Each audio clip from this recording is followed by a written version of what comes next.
What's up? You like the screaming man? Yeah, where did that come from? Yeah. I don't know. It was just in there. We got to remember whenever we do that, it like cuts out our audio for some reason. Oh, yeah. Okay. Can't talk over it. Sure. But the screaming man. Oh, my mom's saying hi. Hey, Denise. Happy birthday. It's not a hip look when my mom's the first to comment. Happy birthday, Denise. Yeah, I hope Aaron took you out to a nice dinner. No, I spent a lot of money on Christmas. And tell him to take you out to that really nice Mexican restaurant that we went to. Oh, okay. That place is awesome, dude. It was good. It was good. We had that takeout this week. I got some picked up to go. Got the old El Rico, put that in the old gullet. Satan says he's going to try and join us on his lunch break. Did he tell us what he did for work? What's the devil do for work again? I don't know. I don't know, man. Well, how's everybody doing? We're going to talk about 2026. You know, initially we had the idea, she says, thank you, the son she never had. Initially we had the idea to talk about our most anticipated releases of 2026. And, me and Todd, we said, all right, let's come up with like 5 to 10 things that we are particularly anticipating. And after kind of going through it, I'm like, man, this is kind of a weak year. So far. I mean, I think the releases pretty much go up through May or June or something. So, there's stuff in the back half that isn't accounted for yet. Well, for us, I mean, we're going to go through everything. So that's what we decided we're going to do. I'm like, you know what? We're going to go and do a bird's eye look on just all the main releases. But yeah, as far as stuff that I'm looking forward to, there's a couple of things, but I mean, there's a lot of big releases. So something that might tickle your guys' fancy, but maybe not necessarily ours. But I think we just ate really good in the last 2 years. Yeah. Hey, what's up, Goat? Happy New Year, man. Go. What's up, brother? Long time no see, dude. How you doing? Any plans for 2026? Need to come on sometime, man. Come hang with us. I did get a few releases in today, which I haven't picked up anything in a long time, so I can talk about that too in here a little bit. Oh, John, what's up, John? He says the only 26 movie I'm looking forward to is Evil Dead Burns. See, I'm not. Look, I'll always be curious to see a new Evil Dead movie. I'll see it. But I think I know if it's going to be like an Evil Dead Rise thing where they're just going to give it the keys to a new director. It's going to be its own standalone thing. Probably doesn't necessarily have to be an Evil Dead movie, and they just kind of reskin it, which maybe that provides some hope if it's like a totally different director, a new story. But I didn't like Rise very much, so. But I will see it, of course. And we're going to talk about some of the stuff coming out in theaters as well, along with the physical media stuff. So that is one that's coming to theaters that I want to see. The other one is I do want to see Primate. I've been hearing some good things about it. Yeah. So that looks interesting to me, having... what is that about? Is it Rabid chimp. Obvious? Rabid chimp, yeah. A rabid chimp. Yep. How many times are they going to try this? I don't know, man. Every so often, though, you want to go to a movie like that, though. It's enjoyable. You'd think a movie with a rabid chimp, it's just there's no reason why it shouldn't contain just over the top gore, because usually it's like a monkey's paw, like mystical thing, or it's monkey shines where literally nothing happens. Yes. The guy is strapped to a fucking wheelchair. He is fishing a barrel for that monkey and he does nothing. The monkey lets him break his neck with his jaw. A guy that has no use of his lower half of his body. So yeah, and the guy got laid more than anybody too, right? I mean, if this movie, I want to see a movie about a rampage monkey that's ripping the fucking skin off people's faces and just going ape shit, frankly. So yeah, it could be cool. I haven't seen anything about it. I just kind of heard the name. I've been hearing some good things, so I'm looking forward to seeing that eventually. Goat's going to Disneyland next month. Other than that, 2026 is wide open. Nice. Yeah, 2026. I'm looking forward to 26. Goat. I had a big year last year personally. We had our baby. We had our baby in August, and so that's been eventful to say the least. And before that, we took our big like pre-baby moon trip because it's the last time we're going to be able to do anything like that. So we went to Japan and we took our big trip over there, and we're gone like fucking a long time. And it was great. So we had a really eventful year. This year is more about, the Todd thing, the hobby thing, and what we're building here. So I'm stoked for Living Dead weekend. It's probably going to be the very last Living Dead weekend going on in June. Todd and I are hitting that up. We got the rooms booked. Tickets aren't on sale yet, but we gotta keep up with that because like like Alpha said, he doesn't think general tickets are going to go on sale, are going to sell out, but maybe the extra stuff. So I have no idea what that's going to cost. But that's why I asked him when I asked him, I said, hey, what is the must goes to and what's the stuff that we can, well, and like he said, it's like if he says the, the tour's a must, Yeah, we got to do the tour. and the screenings, I'm guessing what they're going to charge us again to watch these old ass movies. Is that, or is it like a film festival? Is it new movies? No, it's screenings of old films, but then they have like some of the actors talk about the films and stuff like that. Like, so maybe like a Ken Fourier talk about Dawn of the Dead. We need to see if we can get permission to film that. Yeah. We probably need to get permission. That's that, the kind of stuff. And then the VIP stuff. We probably want to do that too, because that's like the after party with Tom Savini. That's God. That's how I'm going to get in that bathroom with him. Tap your foot underneath the stall. It's too bad cameras can't record smell, dude. Like, can you like a scratch and sniff video, dude? You can smell. Wouldn't it be great in that like next level, like 3D? I want to go to that movie theater where you just smell the fucking ass in a locker room and stuff, dude. But so yeah, I mean, he was saying like, maybe that he was saying like maybe that's a little pricey, but I said we go big or go home with it. Yeah, we have to, and we got to cover it. So we're going to cover it extensively, and that'll be exciting. And like I said, we're gonna have to use Alpha as our source to help get some ducks in a row, because I want to do it right. Like I said, I would love to film some of those panels and things like that. So we need to get permission and stuff like that. So we're not just the guys in the back, because I'm not gonna be able to hide it, dude. Big fucking thing. Like, who's this guy? Yeah, I'm gonna look like I work for the event with all the shit I'm gonna have. I'm gonna have a fucking gimbal, dude. Yeah, like sure. I'm gonna look like a transformer back there. And then, of course, we're going to do Mad Monster. We're going to cover Mad Monster, and we got a lot of big plans for that as well. Hopefully talk to a lot of people and cover that event. So very, very, they announced my boy Warwick's going to be there, baby. Yep. Finally going to meet. I will actually break my rule that I usually don't break, and I'm probably going to get something signed from Warwick. He's just a legend, dude. What are you going to get signed? I just want to see those little nubs. Random, I want to see those little nubs hold a fat Sharpie, dude. I gotta see it like really close, dude. But yeah, Leprechaun, dude. I don't give a fuck about Willow. I don't care about Harry Potter. I don't care about Star Wars. I want the Leprechaun. I hope he's got some pictures of like iced tea, dude. I hope they have a picture. If he has an 8x10 of him in the fridge with that pound of butter, dude, high. That's what I want. Eating the butter, dude. The best. Or maybe they'll have him with like the fucking record executive pimp glasses, dude, and the fucking spliff, dude. It's funny because I've hated those movies for the longest time, and then last year you started getting me into them, and now I actually want to watch some of them again, man. They're just a huge part of my childhood. I've been watching Leprechaun movies since the first one came out, so they've just kind of always been there, man. And my dad liked them. My mom and dad liked them. They always thought Leprechaun in the Hood was hilarious, dude. I'm dreading Scream 7, said John. What used to be a consistent franchise got ruined with that awful last two films. I don't know. I don't know if it was consistent, because 3 sucked. And I feel like you might not like 6 and 7, maybe this like new trilogy, but it needed a bit of an enema, in my opinion, because 1 is a classic. I think 2 is good. I like 2. 3 sucks. And 4, 3's terrible. 4 was, I guess, a bit of an improvement over 3, but it's kind of forgettable for me. And so I think it needed the shot in the arm that the kind of the reboot requel thing they did. And who knows, the whole thing was going to be like a trilogy, but now it's like this new movie, since they had to sort of reroute completely when they fired that Melissa Barrera or whatever her name is, and they recast Sydney. And so who knows, this one might not even feel like, but they've got some of the people from the last couple of movies. So I don't know. I don't really know the angle. I wonder how they're going to write off Jenna Ortega and the Barrera chick, kill them off, I guess. Anyway. I just created a poll seeing if people are actually into Scream 7 or if they actually want to see it in theaters. So it's gonna be, dude, people are gonna watch it. Yeah, Scream's the biggest franchise that we have going.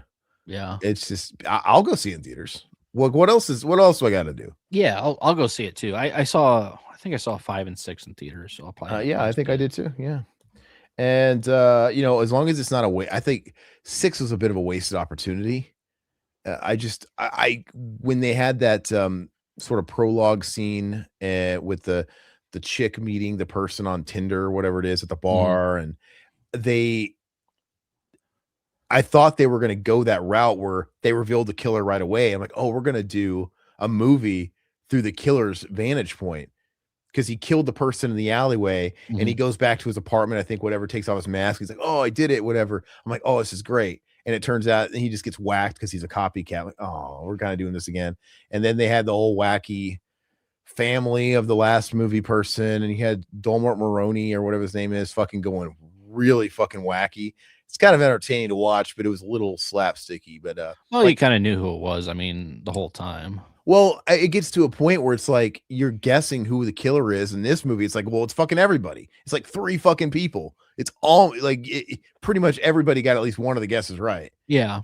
So I don't really know what they could keep doing. They kind of blew their load early with the first movie because that two killer twist was brilliant.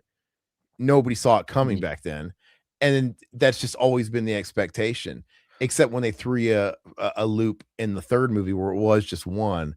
But now it's always like multiple killers. Wasn't it like fucking three people in the last one? It's like I don't know what they're gonna do. I don't know if they can keep doing this. So I watched Scream 3 pretty recently, and I went back, and I was shocked at how bad Neve Campbell was. Her acting is freaking horrible, man. oh, Courtney fucking whatever what, Cox. her hair, dude. Yeah. She's just hard to look at, dude.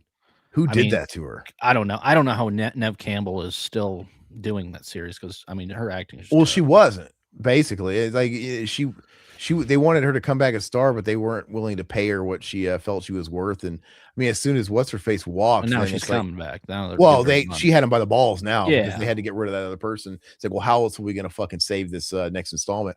And also the reason why this one might, be a little different than the last two, John, is they got Kevin Williamson who wrote the original movies, Sure. obviously directed by Wes Craven, but Mhm. he's directing it. Yeah. So maybe that's as like pure as you can get. I mean, obviously Wes ain't coming back from the dead. Did So Kevin Williamson direct any other films? oh no, but he Let me wrote. look. I know he wrote the first at least four Scream movies, and Teaching Mrs. Tingle. he directed that. Yeah. Oh, well. Yeah, he directed that one, and he Are directed we Scream supposed to be like 7. sharing the screen? Sorry, I didn't No, know. no, but I was just looking it up. I mean, So that's all he's done is teaching Mrs. Tingle. yeah, Oh, interesting. Well, I'm surprised he yeah, didn't direct more. But anyway, so maybe that's something to look forward to. Let's see. I'm a masochist. I watch a lot of movies I know I'm gonna hate. Yeah, but oh, we do too, you can do absolutely. so much. I mean, honestly, it's fun to say like, "Oh, Scream 7 sucks," but there's a lot of really bad movies out there, and Scream 7 doesn't even come close to being like the worst movie in the world. Like there's a lot of bad movies out there, man. I watched Scream 3 recently. What? Hey, what's up, Rev Hell? Oh, that's Pat. I'm pretty sure it's Pat. Pat, what's up, brother? What are you excited for Evil Dead Burn, Pat? Is that one about like jock itch or fucking what's that one about? I don't know. So that's coming out, and then you also have Chlamydia? 28 Days Later Bone Temple, which the last 28 Days Later sucked. I I saw wasn't a fan of it. I saw a trailer for I didn't see the last one. I saw a trailer for Bone Temple. And I'm like, this doesn't even look like 28 days later, No, 28 days anymore. So I don't know. yeah, I wasn't a fan. I probably won't end up seeing. I'll see it when it comes out on streaming, but And they got it. They shifted directors, right? It's not Danny Boyle doing it. So no, this is a new director. The one I am looking forward to though is Scary Movie 6. oh yeah. That comes out this year. Everybody's coming back for that. Yeah, Miss Except for Man, Miss R.I.P. is not. Miss Man passed away. Yeah, Raise your hand if you really thought she was a man this whole time. She's actually a woman, dude. That's what all that testosterone and those female bodybuilders does, dude. Because she legit looked like remember Tony Little, dude? Does infomercials. You can do it. oh yeah, Tony Little. He's like, feel it in your buttocks. That guy. Mhm. That she looked like, and he would sometimes when he was in the segments working on his like elliptical, yeah, he was in fitness clothes. Yeah, Tony Little had a pretty face, man. But when it would be like a scene where he's like just trying to sell you the shit, he would be like in a fucking pink turtleneck and a perm. Like, God, he's clearly kind of funny, if you know what I mean. But he looked like Miss Ma'am. So anyway, R.I.P. Miss We'll be Ma'am. sniffing panties in her honor. Yeah. So would you have? So now that you know that Miss Man was not a man, would you have bagged her, Hell gun to your head? no. Hell no. Ah, okay. So look at Maybe if it this. was China doll, but not her. All right. So it's a really okay, Todd. A really really convincing lady boy or Miss Man who's got a clip bigger than your head. Miss Man. So you can go to bed at night. Yeah, sleep. That's funny. Yo, China, dude. God, did you watch the China? You probably watched the China porn, dude. Didn't you? Back in high school, probably. You did? Oh, I'm sure. I'm sure. I remember did. Howard Stern used to talk about it. He's like, "Oh, you said pimples." I all was over her huge ass." into wrestling at the time, man. Yeah, but that doesn't make it mean you want to watch China's. I looked at Sable's Playboy. I remember when that was a big thing. Yeah, Growing but up, China too. and Sable are not of the same ilk, dude. Howard was talking about how big the clit was, dude. He's like, oh, it's fucking massive. I don't remember that. And she's like the acne on her ass and stuff like that. Like that's disgusting. R.I.P. Yeah, China's dead too. You know, I agree with you on 28 Years Later. I like that they tried to make a stand by coming of age story with it. See, I didn't like it. I was kind of a purist. I loved the first 28 Days Later. So I have no interest in going back to the series personally. So it just didn't grab my attention. So Todd, like I said, we have a few things that we're personally looking forward to, but it's just we ate too good the last couple of years. If you think about it, last couple of years we got amazing releases from Second Sight. People hyped up releases like The Hitcher. We got the Trick or Treat that was long talked about. We got the Freddy Steelbook. book, yeah. It's just we can't compete with it. There's just so much crap, and I totally forgot. We kind of talked about that last stream. I totally forgot about the Freddy box set. It's like that's the biggest thing from last year. So. Well, we brought it up at the end. Like, how do we fucking forget this? Oh, okay. Yeah, we brought it up, dude, we got before the year ended, we got the TMNT set, which I know a lot of people are amped for. So I just think that there's a lot of competition. Great, dude. I'm looking at my stack from last year. Miss 45 was a great release. In the Mouth of Madness Arrow release was awesome. And like I said, I think people kind of slept on it, but Shout Factory acquiring all the Golden Harvest Hong Kong cinema shit like The Killer and Hard Boiled and City on Fire. It was and that shit has been tied up overseas for fucking that they've never really had those kind of properly. Yeah, that's a great release. It's on sale for Amazon, $29.99 now right now. So great deal. Yeah, I picked that up. That's one of the things I got. And I got this one for Satan as well. I told him I'd get it, and that was on sale as well. So I'm looking forward to cracking your colors are like off, dude, because that's red and it looks orange, and your hoodie looks green to me, but it's gray. Like your colors. I think it's because of my lights are so damn bright. Oh, maybe. But yeah, there's just too much going on, man. I'm trying to think what else. In the last couple of years, didn't we get that Coffin Joe set in the last 2 years? I think so, man. God, that was a fucking banger of a release. And Eyes Wide Shut. I keep wanting to watch this, but this movie's a long movie, so I'm like, I can't just go into it. It has to be like the right time and the right place. That makes sense. I did watch one thing that we're actually tackling on Friday for the members only stream. I don't have the physical copy. I know you do, but it is Under Siege, and oh yeah, that is going to be a lot of fun. Yeah. So, it's out of reach, but yeah, we're gonna do that as the member commentary, as Todd was talking about Friday. I am also going to review on the pregame show. I'll review the actual 4K. I'm excited. I didn't get to watch. I'm going to watch it. I'm going to try and watch it tonight. And I'm going to have to watch all the special features. It's one of the only good Steven Seagal movies. Obviously, everybody talks about Marked for Death as well and Hard to Kill. That's kind of the trifecta in Under Siege. And then this is going to open the door for me to finally watch Under Siege 2, which I know Todd's been I love it clamoring for. I never watched Under Siege 2. I've seen Under Siege 1. I don't know why I never cared to watch Under Siege 2. Casey fucking Ryback. What a name. Yeah. What a name. No, we'll probably do that next for the next month's members commentary. We'll do Under Siege 2. If you guys like the Under Siege, I don't know. Like maybe we should throw a loop and do that real commentary for Under Siege 2. Maybe. I mean, and give people a reason to go to Under Siege. Put the ones people love behind the paywall and do the shitty sequels. We are doing a film that we've never seen before next week. Death Machine. It's an alien Terminator ripoff. So it was popular in 1994. really excited to finally watch it. So And I kind of feel like those obscure hidden gems are better for everybody than like hidden behind the yeah, members personally, just but because it's a horror cyberpunk movie. So yeah. yeah, Brad Dourif, he's always Mhm. incredible. Uh, Pat said just watched Evil Dead Burn trailer. Looks like AI made it. Yeah, Probably. everything does lately. To be fair, Marvel movies have looked like AI is making those for 15 years. Yeah, absolutely. Uh, what's up, Popcornary? This is James, right? Yeah. Hey, James, what's up, brother? I got back from watching the new Anaconda movie. It was very meta, dude. Oh, I have no.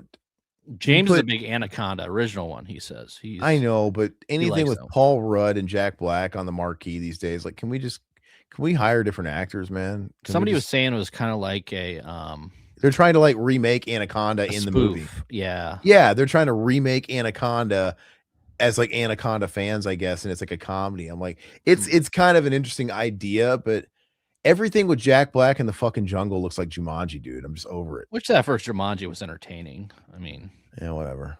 You the make fun of Jack people Black for one. liking Marvel movies, and you're like watching fucking anything with The Rock, dude. He ain't much better. Well, it was a comedy, a family comedy, so I can dig that. Coffin Joe. I thought I was the only one to watch those movies. They're great. John, you have a great taste in movies. We're talking about movies on here. We're talking about Cannibal Holocaust, Cannibal Ferox. You're a cannibal guy. I'm a cannibal guy. So I like your style, John. Okay, but we're gonna put Pat to the test here. If you use Seagal's music as bumps for that stream, I'll buy a membership right now. Ooh, Hey, tempting. I wonder if he would come at us. He probably would. He ain't got Behind a nothing else. paywall? He's in Russia, dude. Well, it'll get flagged. It doesn't have to be behind a Oh, yeah, paywall. that's right. Yeah, a paywall is going to prevent them from manually flagging something, but it's not Sure. going to stop the bots. Hey man, he's in Russia. What the fuck is he going to do?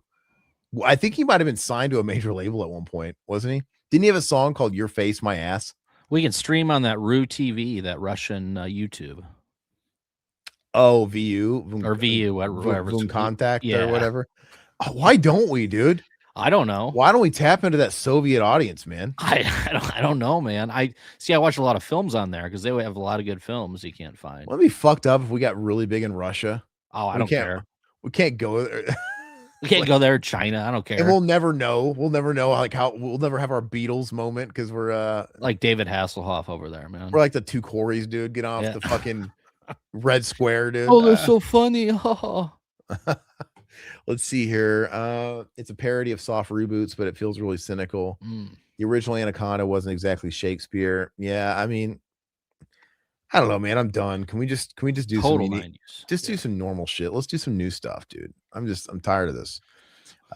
Anyway, I don't know what else is coming out in theaters that I'm really looking forward to. I don't really keep up with the theatrical stuff anymore because there's nothing to really look forward to. AI is taking over, man. Yeah. Like Pat said, AI is doing all the trailers. I'm sure AI. It's. Have they already started using AI to assist in the movie making process? I know it's getting utilized in games. I already bet people are utilizing it sure, with absolutely. music. What's that one fucking app? Sonu, whatever that top one is, or whatever.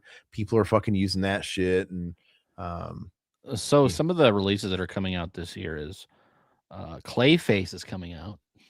DC's Clayface. With that dude from the Mr. Rogers movie. Is it Reese Folk, whatever his name is? Who wanted that?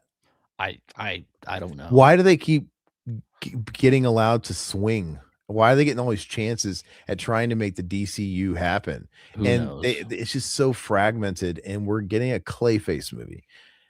Not that Clayface isn't cool. The best part about all these classic comic books are the rogues galleries, but that doesn't mean I want a Morbius movie. But they gave me a fucking Morbius movie, right? Mhm. Morbius was a cool character.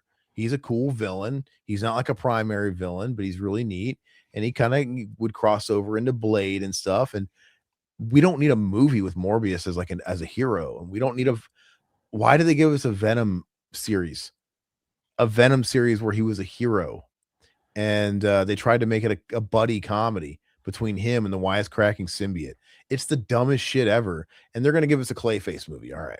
I love Clayface. I think he was great back in the day, but We're getting a Resident Evil movie. Zach Krager's doing a Resident Evil movie. That one has me intrigued. Yeah. One has me intrigued. Like I said, I think he didn't have me with Barbarian, but I liked Weapons. And they're not going to a Resident Evil movie is not going to be made for underground people. It's going to be a mainstream thing. They're going to try and, get a mainstream audience.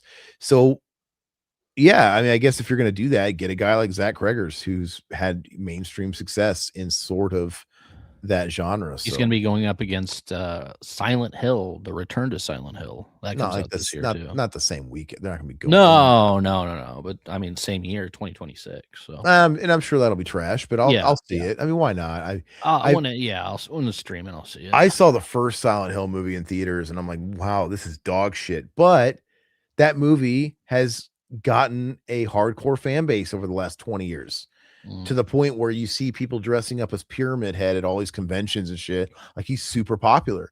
And so it's made me want to revisit the Silent Hill movie. Like, you know what? Maybe 20 years, maybe there'll be a pinch of nostalgia on it for me now. And maybe I'll kind of appreciate it.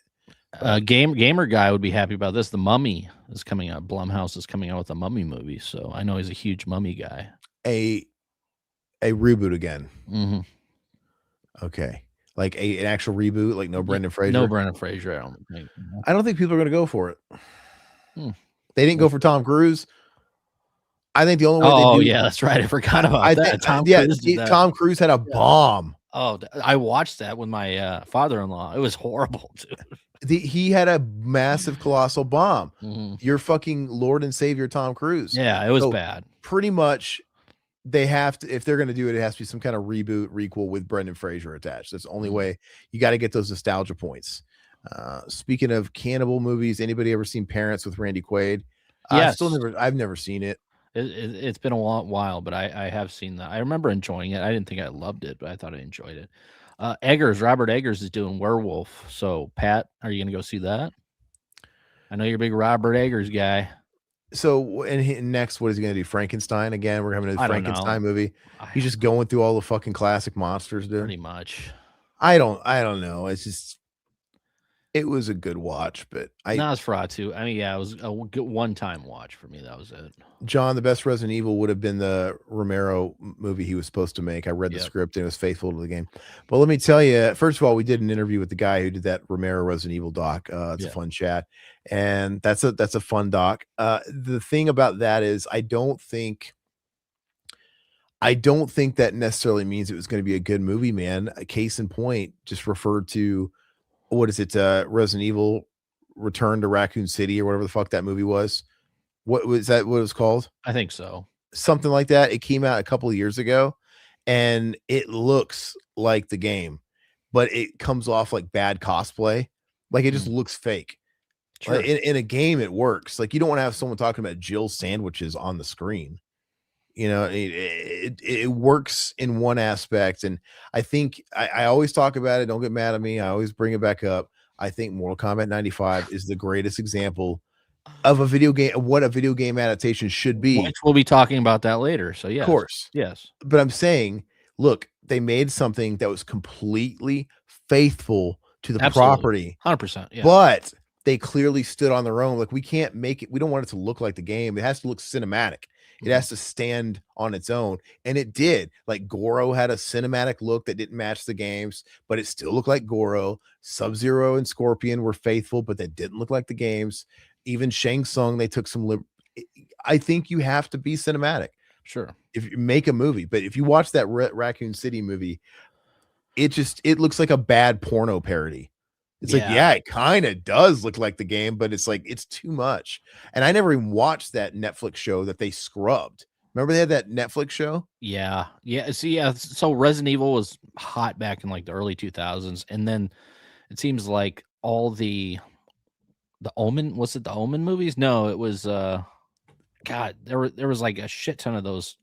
Silence of the, no, it was one of those other franchises that were coming out at the same time. Like every year there was something coming out, or it was an Exorcist movie or something like that. It's just, well, the Resident Evil franchise, the Paul W.S. Anderson movies. There's so many of those. Yeah. So it's just like, I don't know. It has that early 2000s stink to them where like I never want to see them back then, so I'll probably never watch them ever. I kind of regret. I heard that Resident Evil Netflix show was terrible, but the fact that they scrubbed it, they took it off immediately and did a tax write-off on it. So now you can't watch it. That's like, crazy, man. It came out the same fucking year as this Raccoon City movie I'm talking about.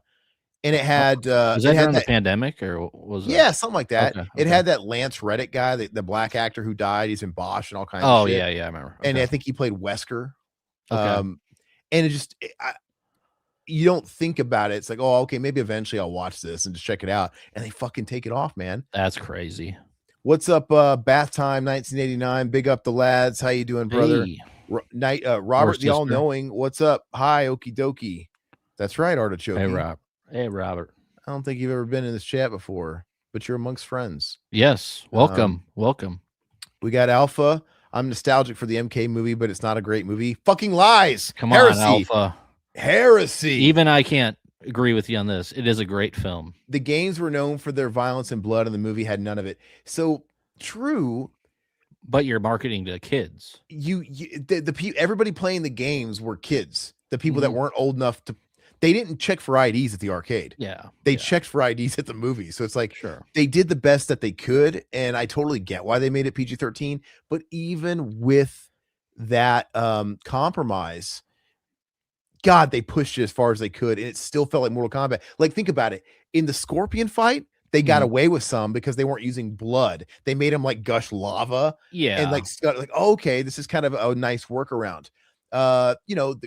It just looked cool, dude. I think the practical Goro, like the bottom half of Goro is the puppeteer, a guy wearing the top half. He was hysterical. The Goro's face and everything, his facial expressions. Yeah. I'll crush him in one blow. And it's so good, dude. I can't abide by these comments. There's not a bad character in the film. Like, you watch the other Mortal Kombat movies, you don't give a shit about the characters. So the new Mortal Kombat movies, I think it was the guy's name, Simon McQuaid, whoever directs them. They're doing that thing where it's like, oh, we're gonna honor the video game, and it looks just like the video game, but in a bad way, because technology is so good. Like the trailers for that MK2 movie with Carl Urban, it literally looks like the backgrounds from MK1. Like they're doing the Tar Cotton Village. They're remaking this shit from the game, but they're using the same fucking CGI graphics. It looks like the game, and I'm like, I'll just play the game. And it's like Johnny Cage has the same fucking outfit from 11. It's just too close. It just comes off as cosplay, and they do the violence in those. And you know what? It doesn't come off realistic because it works in a game. In Mortal Kombat, Johnny Cage uppercuts 3 heads off you. Yeah. Right. You uppercut and you explode, and you got 20 rib cages and 15 femur bones. It's just like over the top comical. I don't think it translates to the movies very well. So I think they did great with the Paul W.S. Anderson flick. The casting in the 95 was it was fantastic. I mean, Shang Tsung, Kerry Tagawa, you have Robin Shu, Trevor Goddard as Kano. I like Bridget Wilson as Sonya. I think she's great. Yeah. Like, I don't want anything from you. On the contrary, I have something you want very much. Hello, baby. Yeah. Did you miss me? Oh man, I like when he's spitting all over. I like when he's spitting all over her leg, dude. No, don't, Sonya. Don't. It's just tremendous casting. Yeah, and so yeah, but yeah, dude. Without Goro was defeated by a nut shot. Come on, guys. No, he wasn't. He stunned him with a nut shot, and actually Johnny Cage was a puss, and he ran away because he knew, he's like, I'm not beating this guy in this like little ring. It's just not. He's got the reach. He had everything. It wasn't a fair fight, as Kano said. What I saw was not very fair, but so he did the smart thing, and he did get the upper hand on him. Threw him out of the temple, didn't he? Well, he chased him up the mountain. Yeah, and the thing is, in that little ring, Goro had the reach and the height on everybody, dude. It just wasn't happening. So he outsmarted him, ran away, and he got the high ground on him. Remember, he jumped him from back. He was on top. Like, those are 5-0 sunglasses, asshole. He took the high ground, and then he jumped him, and he got his hits in. He fucking knocked him off the mountain, dude. I mean, like, I wish they would have made an unrated cut. I think that'd be cool, though, if they would have had some sort of unrated cut. I just don't think it translates the same. What works in a game doesn't always work in a movie. I get it, but I mean, I don't know. And you have Chan, dude. Oh yeah. Fuck yeah, they should give me the Chan video game, dude. R.I.P. Chan. That's too soon, man. And obviously, it's way better than Annihilation, dude. I mean, that's without saying. Like, that was greed. That was Lawrence Kasanoff. He couldn't even wait. He went into production immediately. Like, fucking the corpse of Mortal Kombat 95 wasn't cold yet, and he's like, "Oh, we're gonna make another one," and they rushed it, and it was a big piece of shit. At least I didn't have to see that in the theaters. I just rented it on VHS. Yeah, we all know that story of mine, but Yes. let's see here. Avatar 3, let's go, baby. Toy Story 5 will be the best. I have to say, I have no interest in Avatar. No, I don't either. Not any. I'll see Toy Story 5 eventually. Well, you got For sure. kids, and Yeah. if you have to see those movies, Toy Story is the best of them. I mean, Mm. it's like the crown jewel of all those kid movies and those Pixar movies. So, yeah, I mean, I'll probably see Toy Story 5 as well. And when is that supposed to come out this year? That is coming out this year, right? It must, yeah. My daughter still won't be old enough to watch it, but we'll still go see it. Pat says definitely is going to see the Eggers movie. Upon revisit, Eggers tried to get too cute, and the third act especially is too rushed, which is a paradox on a near 3.5-hour movie, and that ending was kind of dumb. Yeah. I don't think he quite topped the Herzog Nosferatu. No, I don't think so. I think the either. Werner Herzog movie is stupendous. 3.5 hours. Is that how long that damn movie was? They announced that Avengers fucking Doomsday movie coming out is almost 4 hours today. Oh, It's like, jeez. what the fuck? Are you Why? guys doing? But people eat it up. I People are like, yeah, I can't, that's just so long, dude. especially in remember- those nice recliners in the theater, dude. I fall asleep. Well, bladder is a problem too. Like that's a long Yeah. time. And people eventually nobody wants to get up in a movie. You want to be able to watch the whole thing, and especially a big event movie like that, right? That's why people are going. And I remember with the last one was 3.5 hours long, and or the one with like, what was it, Endgame? Yeah. I remember the Russo brothers who directed it. They said they acknowledged the runtime, and they said we strategically put a scene in the middle where you guys can go to the bathroom where you won't really miss too much. And Oh I'm my like, God, then why really? did you make the film? Cut it. Yeah. If it's a scene that you can take a piss in, Yeah. it's fucking filler. And it was like some fucking just like conversational scene. Like, why is this here? Speaking of not filler, I did go see SpongeBob with my kids over Christmas break, and the first 20 minutes of the film was actually like a TMNT Nickelodeon like episode of like we actually went into the theaters. We started watching this. First 20 minutes was Teenage Mutant Ninja Turtles. We're like, are we in the right theater? Is this the right movie? And then finally it ended, and then of course you had SpongeBob for about like an hour 20. So you guys came too early and watched the end of a movie? Or what? No, that's the beginning of the film. They have it's like a promo for TMNT. Oh. Yeah, so it's like they couldn't fill the whole hour 30, so they put like first 20 minutes. The original or a new movie? No, it's like the Nickelodeon kind of like type of TMNT stuff. Like they I mean, just want to keep the kids good for the entertained kids, for I an extra guess. 20 minutes. But yeah, it's just I was shocked. Bath time. So you're probably our age. As an 11-year-old, watching Mortal Kombat was the greatest thing that ever happened. Like anybody that might be younger than us in this chat or watching this, you guys had to have been there. Mortal Kombat in 95, it was peak. Like they timed. They took full advantage of the hype. Like the movie came out at the right time to promote MK3. It was just all peaking, and the way they did the cross promotion with it, were like in the theaters, they hid the versus screen codes in the credits. That was all brilliant stuff. Back then there was no internet, so it's like you really had to like maybe go see it a couple of times, like jot shit down, or get one buddy to jot some down while you jot this other down. They had shit like hidden on set too. Like there's like symbols carved in the walls, like during the reptile scene where they're walking through Outworld, like a blink and you'll miss it. It was really well done. And the soundtrack, come on, forget about it. That soundtrack is incredible. It's incredibly nostalgic. Between that and the games, man. I mean, the games were the same way, where it's like, pre-internet, you would go grab a magazine off the shelf, try to figure out the codes, how to actually do finishing moves, how to do blood code, all that stuff. So there's just so much behind the game. It's not just a game. There's like a lore with all the characters and everything like that. It makes it so good. And arcade culture was a big deal back then because they didn't advertise the fatalities and the codes and shit like that. You just kind of had to discover it. Yeah. And so if you stumbled across something, or maybe you picked it up from like these Easter eggs in the movie or whatever, you could take that knowledge and rock whoever you're versing's world with something. Yep. And it was cool. It was all about the age of discovery. It's pretty much looking over the shoulder of some older kid for about an hour and watching how he does the moves, how he does the fatalities, all that stuff. And like in 95, like I said, they fired off on all cylinders. Not only did they have 3, the peaking game coming out at the time, the movie, they had the animated film to come out, like which wasn't very good, but but it was also promoting the movie. And that fucking VHS I wore out because it Yeah. had it. They were smart. They had special features before special features because you could buy that animated film, but it came with a big featurette on the movie, and it was Mhm. so cool.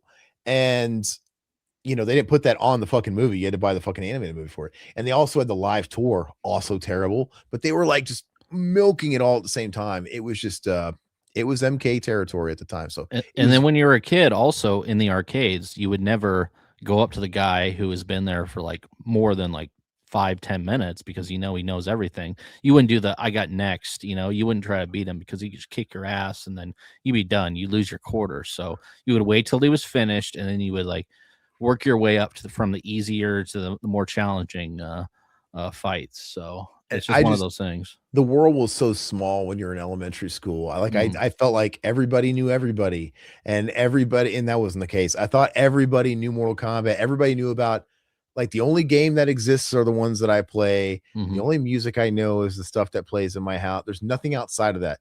I remember getting a couple of quarters at this really big mall in Indiana and going straight down to the arcade. And it was a big like their whole basement bottom level was an arcade because they, like I said, they were popping. That was money back then, Sure. and it was huge. I miss those days.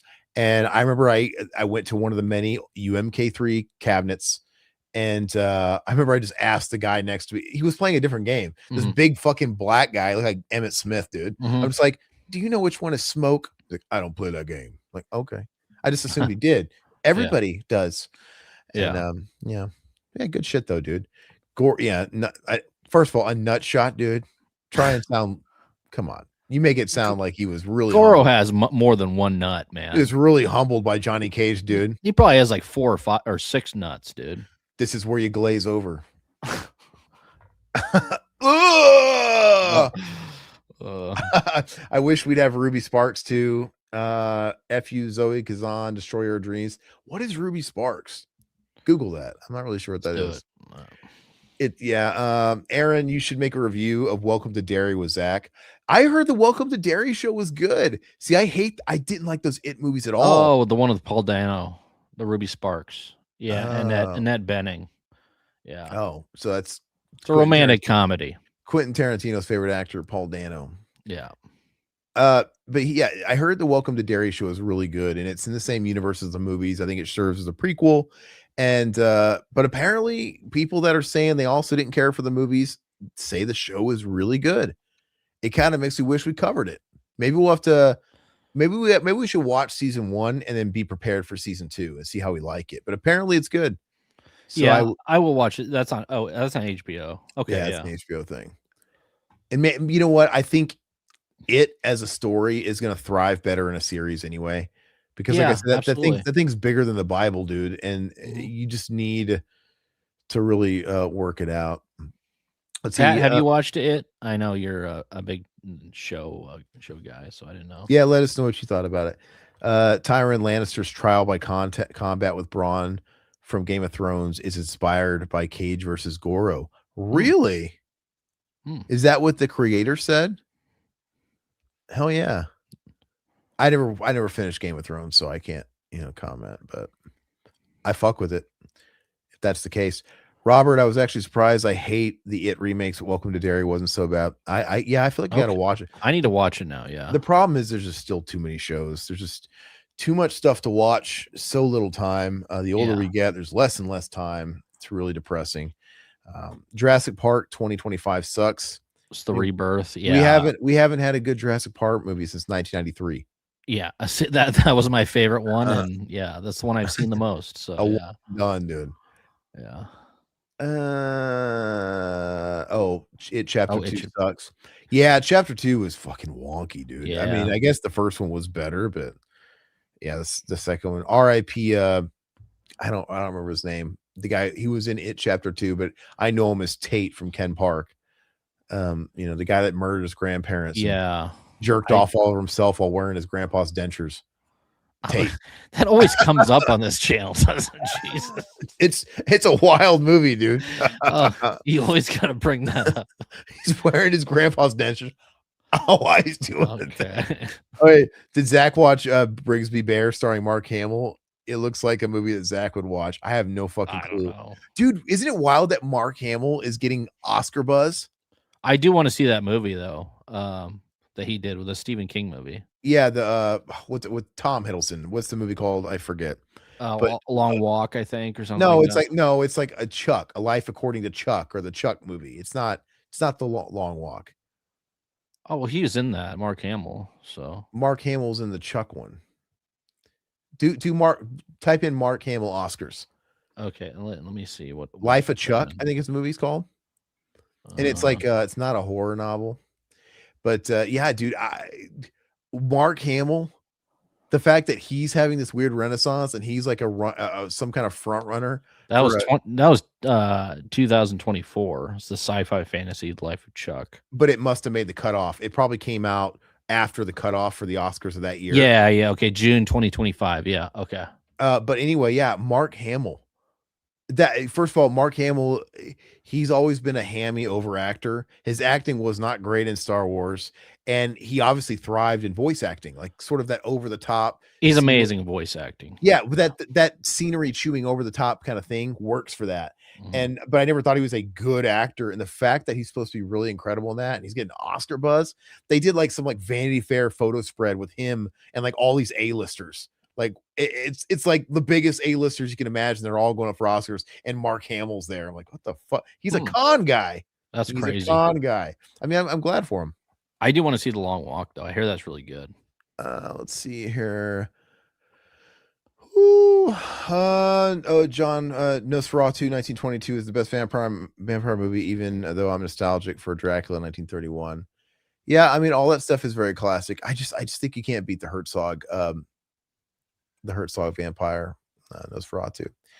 I'm looking forward to GTA 6. I think a lot of people are. Yeah. Fun fact, I haven't played a GTA game since the original on PlayStation. He's not lying, guys, either. I played the original one. I borrowed it from our mutual friend. Let's just say his name is Rory Cremula. Okay. Yeah. And he lent it to me, and I just had so much fun with that thing. And it was at the time, this is before 3 was out or any of that stuff.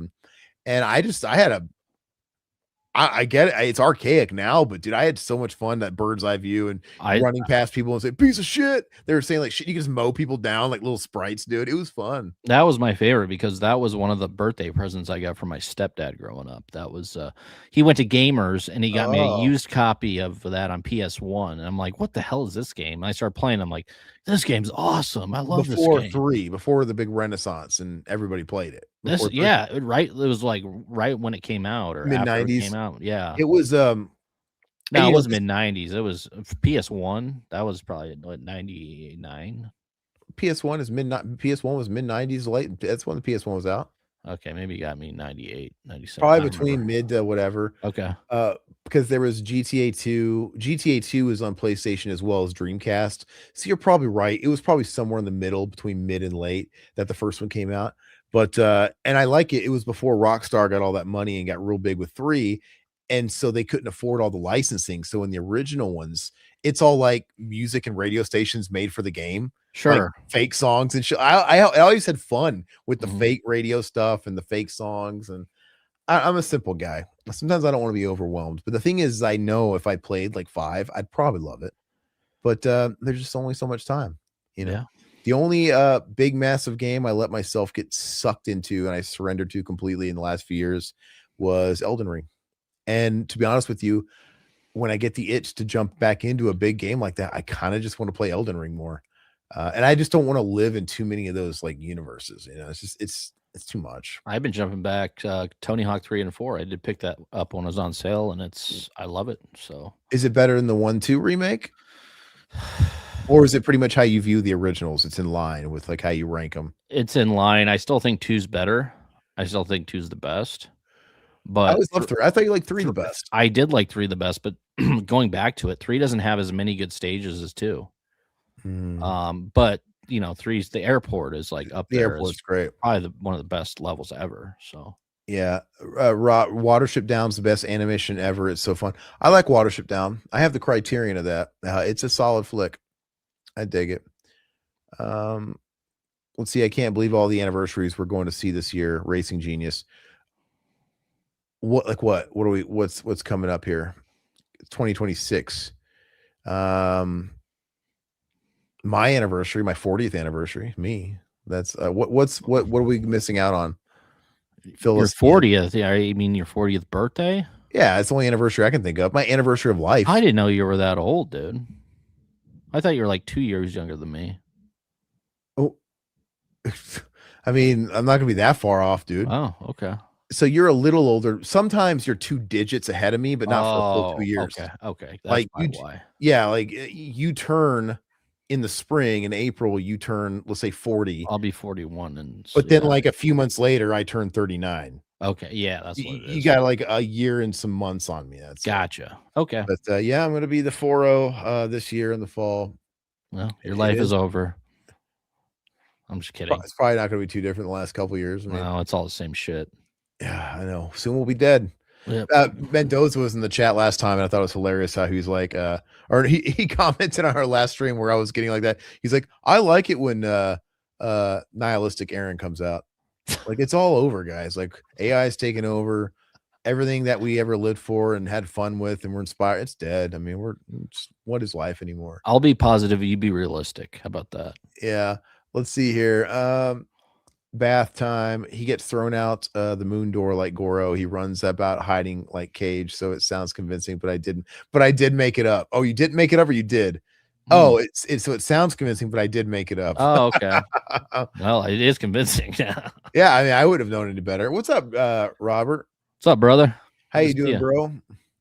Hey, I was gonna ask you, Robert, are you gonna go to Living Dead weekend? I asked Alpha if you guys have ever crossed paths, because I know he's been to like 5 or 6 of these damn things, and he's going, and we're going this year. I just would think that you would have went. So are you going to make it? If you've never been, are you going to make it up for the final year? It's going to be a good hit us up, man. We'll be there. All right. The one movie I can't wait for is Chucky Ends, probably Terrifier 4, just so we can wrap up the art clowns. Chucky Ends? Chucky Ends. Where I've never even heard of this. Are you sure this wasn't one of those fake like bullshit article trailers people post? They post these AI posters like Chucky Ends coming 2026, and everybody. I haven't seen anything about nothing that. is authentic anymore. Like, no posts are authentic. Everything's AI generated. Everything's fake. Especially on Facebook, dude. All that. Oh shit, God, it's the worst. I fell for it many times. Yeah, Todd has sent me shit. I'm like, Todd, come on, open your eyes. Look at this. I sent you something last night or this morning. Pat would know this because he was a Metal Gear guy.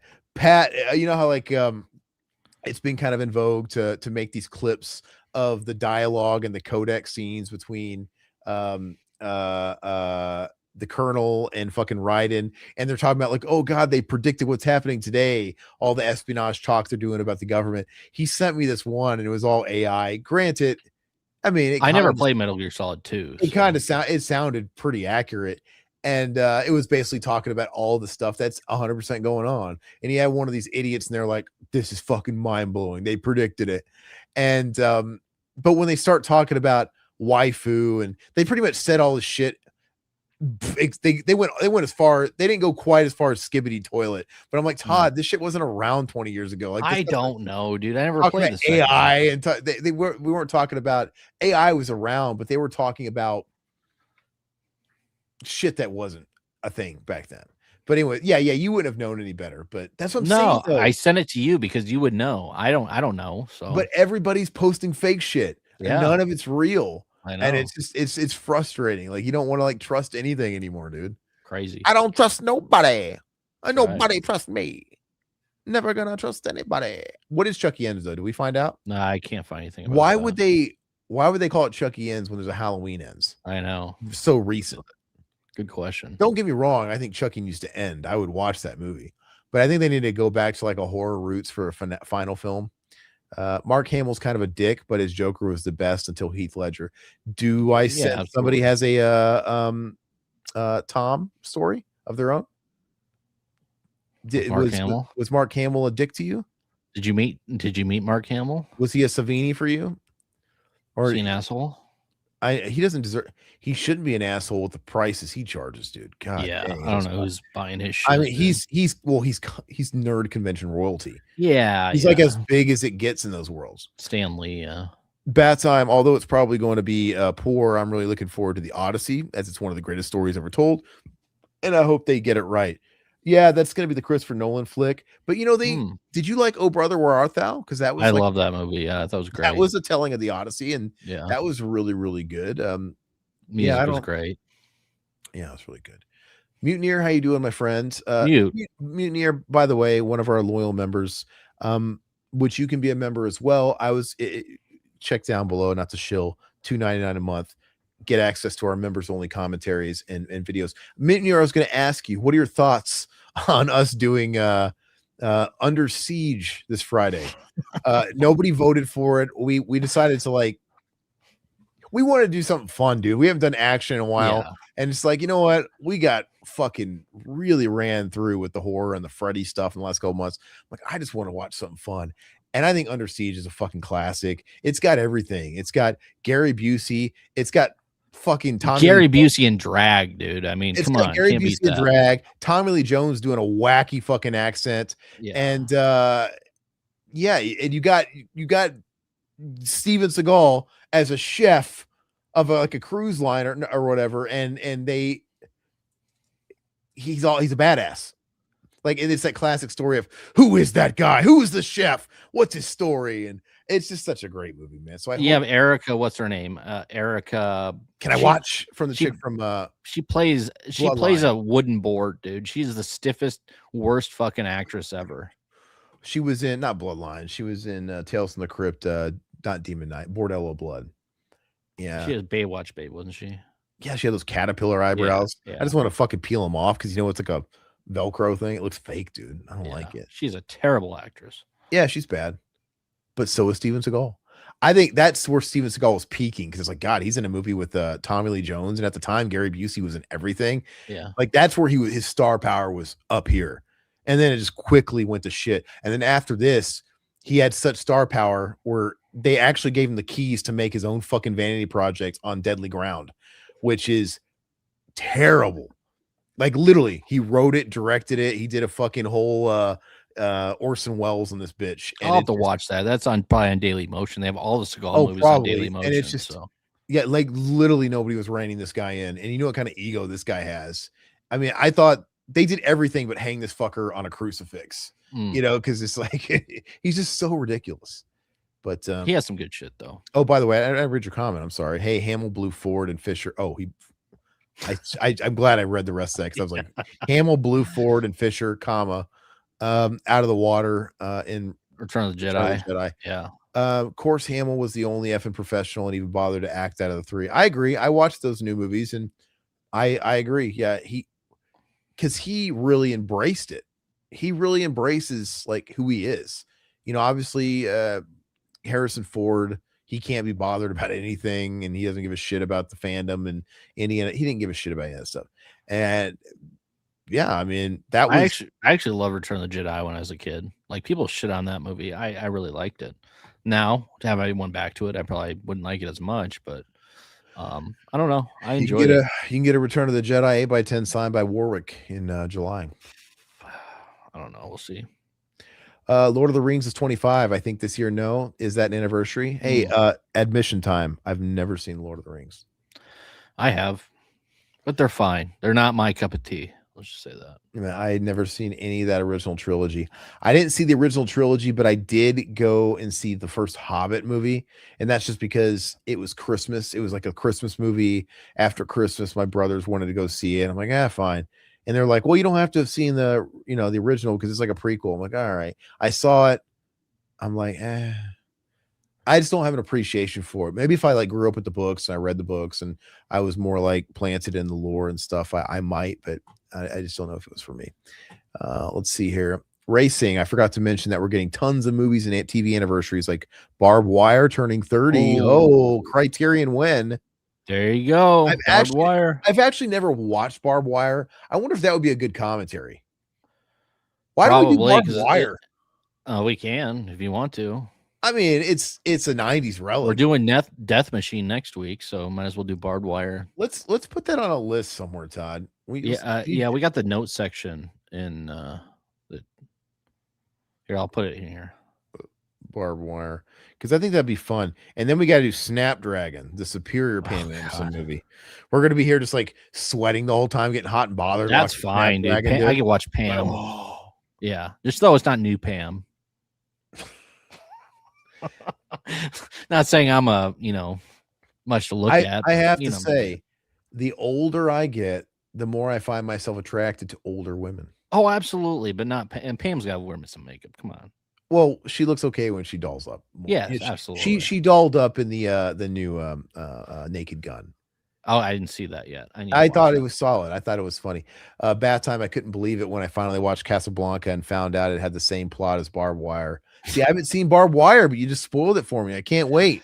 I'm excited, dude. I want to see if I think it's kind of cool that I've never seen it because it's notorious for how bad it was and it bombed. And I want to see if through my filter and my vantage point, 30 years later, as a guy who never saw it, if it's as bad as it really has like led on. Maybe it's not, Well, I mean, that was peak. Was that 95 or she was like at the height of if it's 30th anniversary, it was 96, Todd. Or 96. Okay, 96, whatever. Yeah. But yeah, it was she got that movie off the fucking heels of all her tabloid fame with the yacht sex tape with Tommy Lee, man. Yeah. And trying to be a serious actor. And she's actually not bad, dude. Like what was she in that other movie that she got award buzz for right before doing the Naked Gun film, like The Last Showgirl? Yeah, I nenever saw that. I kind of want to see it because she's apparently really good in it. I bet there's more to her than like The Last Showgirl. Yeah. There's probably more to her. I mean, she was never given a real chance because Playboy to fucking Baywatch, and you know what I mean. She wasn't. I think she wanted to be like a Marilyn Monroe type and transition to movies and do stuff like that. Which she was. I mean, for the 90s, she was Marilyn Monroe. But Marilyn Monroe transitioned into big movies. Yeah, and fucked the president. Yeah, that's true. All right. Oh, sorry. Robert says, I hope I can go to Living Dead weekend if he has the time and money. Well, it'd be good. Anybody's going to go out there. It'll be fun to hang out. Alpha says, me and Robert are infiltrating the Night 90 farmhouse this year. There you go. Hell yeah. Well, invite us. We'll go. Is it still standing? The Night 90 farmhouse? I don't know, but I'm going to invite Savini to our room so we can watch. What movie was that called? Theater Bazaar. Yeah, we're going to invite Savini to our room so I can blow him. I think we're going early, Alpha. So we booked Thursday and leaving Monday because we want to. My idea is, besides like just prep work, we got to see some sights. Yeah, let's we got to go like Thursday and just just see some of the shit we're not going to see at the actual events. And hey, if the barn is still standing, maybe we got to go there. We want to go to the cemetery. I do. Yeah, I'd love to. Yeah, we can reenact it. Why not? Racing Genius. No, they're making a new Chucky movie soon. Oh, are they really? Okay, well, I wonder where they're going from here. It's since they made that TV series canon with the films. Are we now is the new film gonna be canon and it's gonna have that kid in it? And I hope not. I just kind of want them to wash it clean, do one final movie. That'd be nice. Just take one dip and end it. Well, they can bring back Alex Vincent because he's cockroach to to T. So Bat time. This is true, but when they made Oh Brother, Where Art Thou, neither the writers nor director had read the Odyssey. It's a great film, but it lacks the themes and ideas. I've never read the Odyssey, so I guess I didn't know any better either. But that's odd. So what do they do? Just kind of like read the cliff notes of the Odyssey and kind of like use it as a rough skeleton basis? I didn't know that they didn't read it. That's a little interesting. Mutineer has never seen Under Siege. Well, I hope you still join us Friday. Under Siege is a fucking treat, dude. It is undeniable. If you like early 90s action movies, it's a really good one. And I hate Steven Seagal, and it's by far his best movie. Yeah. It's a legitimate good movie. It'll be fun, Mutineer. Look, I was a Van Damme guy. in Yeah. the battle of the fucking B League fucking action guys, Van Damme versus Seagal. I was a JCVD guy all the way, and Under Siege, it's Seagal's best movie, and it is better than some of Van No. Damme's. It's better than a couple of Van Damme. I think Under Siege 2 is better. Okay, so Van Damme during his heyday. I'm not going to Yeah. compare fucking Seagal's peak movie to like straight to video Van Damme. That's not fair. But some of his heyday films, like Double Impact, Mhm. that's not one of my favorite movies. He's got some movies that are like, this is better than some of those movies. It's not Bloodsport, or Kickboxer. You got Out for Justice, Mark for Death, Above the Law, Hard to Kill, That was it. So he had a string of films. Fire Down Below, Deadly Ground, Okay, now we're getting, Exit Wounds. yeah, I was about to say we're getting into the DMX era, Tom Arnold DMX era. Exit Wounds is not great. No, but He had a surprise hit with Exit Wounds. I remember that came out and it actually won the box office. I'm like, God, fucking Seagal's back, and that was like in the late '90s. And anyway, yeah, bath time. Eric Elaniak from Baywatch, yeah, Caterpillar Eyes. Oh, Bordeaux Blood's turning 30 as well. All right, wow. Okay. yeah. Wow, let's pull Dennis Miller out of retirement and get him acting again. That was like his foray into acting, dude. He Either did that. Corey Feldman. I mean, Feldman, dude. He's hey, too busy. Fifth, can I watch? He's too busy dreaming up times he was fucking raped by other kid actors, dude. By Corey Haim. I keep trying to get Aaron to reach out to Tara Reid to get her on the show because did you hear about what inspired with her drunkenness the other night or the other day? Yeah, she got wasted. Yeah, she was just guzzling bottles of wine, and then she was blaming and she was on and she was accusing the guy that she was talking with at the bar of drugging her, and he's like, that's fucking preposterous. He's like, she was trying to get me upstairs to her hotel. She was trying to pick me up all fucking night.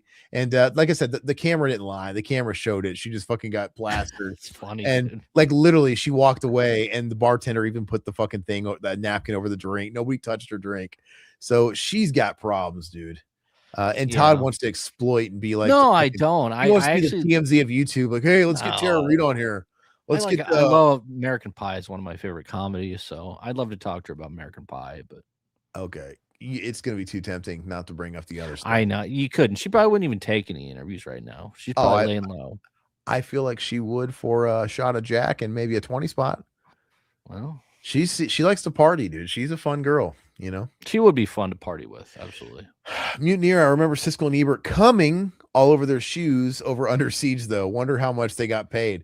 Dude, I'm telling you. Well, it's a Navy propaganda film is what it is. Under Siege it's a fun movie. It's a fun flick. I don't like Seagal, and I have to concede that Under Siege is fucking a blast.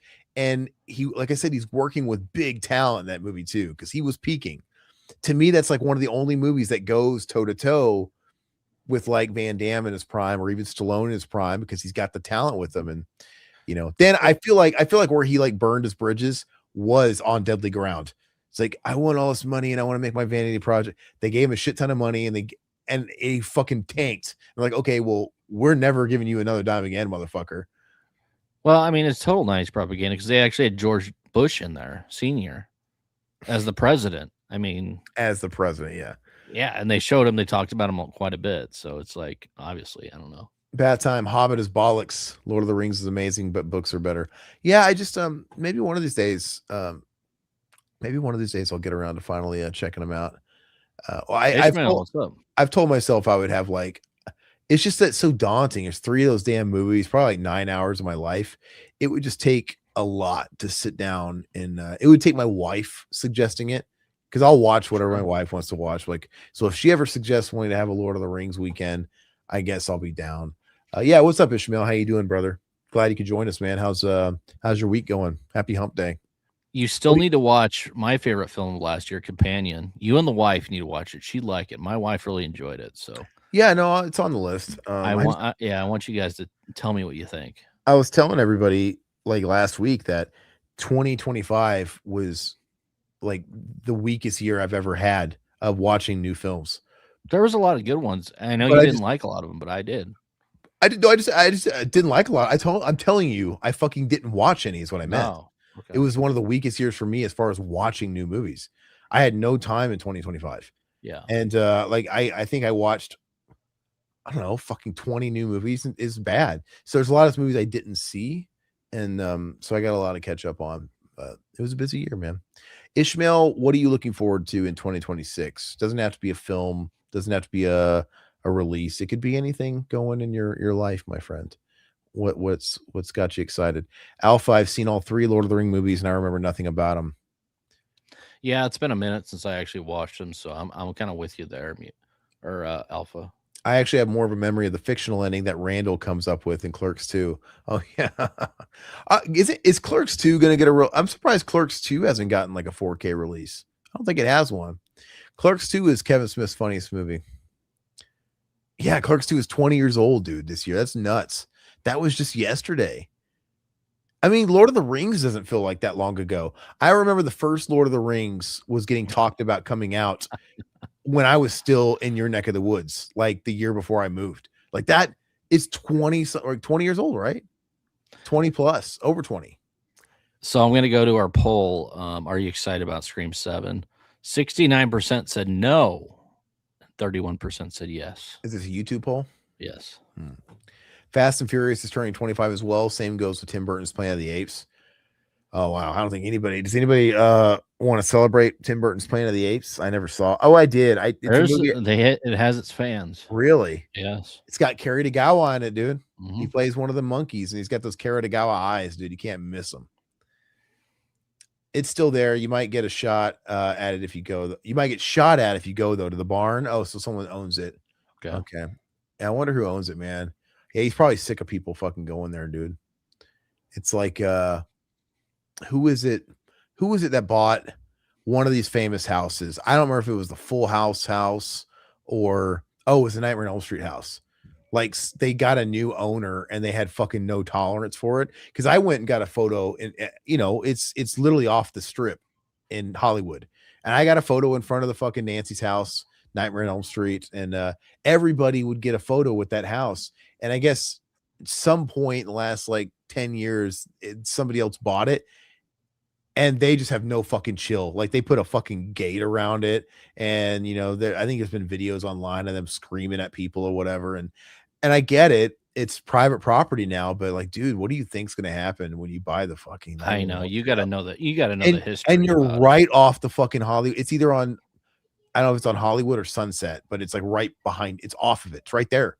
Like when like it looks like Everywhere USA, but if you literally were to pan that camera to the back, you're going to see the fucking strip and billboards. It's fucking wild because it's like one street that looks like it's just like in Illinois.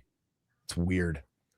It's almost as if they bought it just for like a set piece. I don't know, or made it. Oh Brothers based on the Odyssey, like Fargo is based on a true story. Gotcha. I like Fargo. Fargo's a good flick. Blano, how you doing, bro? You guys watch Marty Supreme? No, I've heard great things about it. There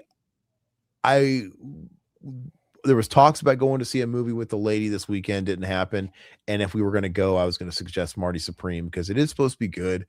I am kind of intrigued at the people that they're getting to like make appearances in it. I already kind of saw that. God, what is her fucking name? The Whack Packer, Marianne from Brooklyn. Oh yeah. Marianne from Brooklyn has a cameo in it. That fucking homeless guy with the radio voice that was a meme some years back. Yes. Oh, he's got a part in it. Obviously, Mr. Wonderful's got like a supporting role in it, which is weird. And he's getting like Golden Globe fucking. It's like wild. I'm like, what is this movie even? So I am really curious to see it. Bat Time, Ethan Cohen described the Odyssey as one of my favorite storyline schemes. Neither of the brothers had read the epic, and they were only familiar with its content through adaptations. Got it. Real quick, I'm starting a new poll. Best film of 2025. Sinners, Bring Her Back, Weapons, or Other. Well, I've only seen a couple of them. Well, I wasn't asking you. I was asking the chat. Well, I guess if I had to vote and I've only got 2 in there, I'm going to say Weapons, I guess. Okay. Well, get in there and vote. No, I'm not going to go vote in my own poll. Come on. How pathetic do you think I am? Because my mom's still in the chat. Watch your poll. Let's see, Alpha. Let me know when and where you guys are wanting to go. I'm down to tag along. Hell yeah, man. Yeah, absolutely, man. We'll make a party out of it. Yeah, and we'll even use some of your advice, man, because you've been there a couple of times. If there's anything you've been able to see, Is it but just you coming up, Alpha, or you and the wife and the kids, or yeah, let us know. yeah, no, 100%, dude. We want to tag up and meet up and do as much as we can with you. That'd be great. I'm looking forward to it, man. I'm looking forward to it just as a getaway. It's kind of nice Yeah. because I haven't had I don't know when the last time I left this state without the wife. Not that I don't love my wife, but I can't think of the last time I left the state without my wife. It's gonna feel weird. Yeah, It's it gonna, is. It is. I went to I'm gonna Vegas feel a few I'm gonna years feel ago. Yeah. naked. Yeah. You know what I A mean? little different. But I used to travel and do all that stuff by myself all the time. I can't imagine getting on a plane and going to fucking Asia or Russia by myself like I used to do. Fucking wild. But no, I'm looking forward to it. Let's see. Seagal doesn't have a flick like JCVD where Van Damme plays himself in a post office siege and then breaks the fourth wall for a monologue on how hard it is to be Jean-Claude Van Damme. You're talking about JCVD, the meta film that he did that got him a lot of acclaim. I remember Nicolas Cage was giving him a shout out like, I love JCVD. It's a great film. I was kind of hoping that was going to be, it was kind of a career bump for JCVD when he really needed it. You really championing that. I remember. Oh, but Right. it was kind of a sleeper hit and people were Yeah. talking about it. I was really hoping if God, this needs to get some award buzz. Wouldn't it be great for his career? Didn't quite go that far, but it did do things for him. Let's see. Mutineer, yeah, Aaron, and you have to watch the uncut version of Lord of the Rings. Okay, so I already don't want to waste my time on these long ass movies if there's 3 of them. So I would hate to waste my time watching an inferior version. So you guys would have to tell me if it's the uncut, because uncut's not always better. But if the uncut extended versions are the way to go, I want to know. I don't want this to be some what? Nothing. What was Are the uncut versions like 4 hours long or oh, what? but if they're the better versions and I'm already I don't know. I'm already in it for 9, what's another That's fucking true. couple of hours, dude? Yeah. What's the Coppola film? Apocalypse Now. I don't want it to be like Apocalypse Now and I waste my fucking time watching the director's cut first. Yeah. Because the director's cut fucking sucks. It's just like anyway, never watched The Hobbit though. It's beyond bad. It's a slap in the face. That's the only one I've ever seen. And that's the one I haven't seen because Lord of the Rings I thought were solid, but I don't go back to them. Robert just watched Bring Her Back and liked it. Yeah, everybody loved that, man. I have to check it out. I just watched it. Is that on HBO or something? Yeah, I really enjoyed it. I think I gave it like a 7, 8 out of 10. I think it's the same people that did Talk to Me, and I didn't see Talk to Me yet. It is, but it's a completely different movie. Like, do you like one better than the other? I like them both. They're 2 completely different stories. So, the more brutal one, the more darker one is going to be Bring Her Back. Okay. Yep, John likes Bring Her Back as well. Ishmael says he's excited for Spielberg's Disclosure Day. Hey, I think I might hop back on y'all's YouTube membership. Is it the fucking Under Siege that did it? Yeah, there you go. Yeah, man, jump back on, man. We're gonna throw a Seagal party. This $2.99 a month. Ain't shit, man. You can't get a black coffee for that these days. No, come on. Oh, by the way, if we haven't already said it enough, we're on Patreon now equally. So if you guys prefer Patreon, we're on Patreon again, and everything's the exact same. Yeah. We're now in 2 places, same perks, same shit. Just some people have different ecosystems they prefer, and I prefer YouTube membership personally. I prefer YouTube but people love Patreon, and Patreon has upped their game, dude, because the whole reason why we left it the first time was like you couldn't upload videos. It was just such a pain in the ass as like a creator to use. But now they've made it seamless. And as Todd has said, Patreon is gonna be a great place to back up our content because YouTube, they're a bunch of tricksters. They'll pull your shit. We've lost commentaries that got just totally eliminated off of YouTube and the platform, and we didn't have backups and shit like that. So now they're not going to pull that shit on Patreon.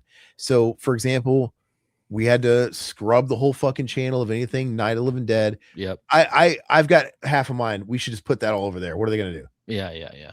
So that's going to be a place. So you guys can join the free Patreon too. It might be Mhm. nice for you guys to go over there and just follow us over there, even if you don't want to like support us with any, thing monetarily. Just support us over there because our content's going to be over there. Or Spotify. I got everything going up on Spotify as well. So all our And video content goes up there as well. the most fickle, frail of all the platforms is the king of them, YouTube. Mhm. Like you never know what's going to happen with a YouTube channel. So if something happens and our channel is disrupted, you can always follow us over there, and you can get the news over there. You can get updates from us, and you're going to be able to get our content over there. So yeah, free. Let's see here. Is really quick. Is this the Spielberg movie it's an alien movie again? Like he's going back to old Spielberg and he's making an alien movie, a UFO movie? Yes. Yeah. Disclosure Day, which I have seen a trailer for that. It does look interesting. So it comes out June 2026. I don't know anything about it, but I am enticed by Spielberg not making like a fucking espionage movie and just like giving us like aliens and stuff. It might be It's starring Emily Blunt, I think. oh, I'm sick of her. She's in it. I'm tired of her. I feel like we got like 10 actors, dude. I really do. Pretty much. Mutineer. It's like they bought the house just so they could get pissed at people. Yeah. I mean, I don't know if it being like a touristy house would increase the value or decrease it. I charge people. Like I charge the nerds, like and I pay, like, can I come through your house? But do you think he got a better deal on it because it's kind of a touristy house? Because why would you buy it? I don't know if you didn't get a good deal, but I would think it's an iconic. I would think you could charge more for that house because the popular thing to do is to make them like Airbnbs. Yeah. Like the Brady Bunch house. Brady Bunch house, the Velisca axe murder house, all kinds of famous like movie houses. Yeah, that's what I would do. If you haven't seen the Brady Bunch house, I think Sean Clark posted something about that. He like stayed in the Brady Bunch. It's freaking awesome. The Poltergeist house does it? Or was it the Poltergeist house he was in? He did it both. There's Brady Bunch house and the Poltergeist house. Yeah. Yeah, it's just that I would 100%. I would think there would be more of a price tag on it. So why would you be living? I wouldn't want to live right off fucking Sunset Strip personally. I'd fucking rent that shit out. Let's see here. Poll results for those who are excited for Scream 7 or reveal. Oh yeah, 69%.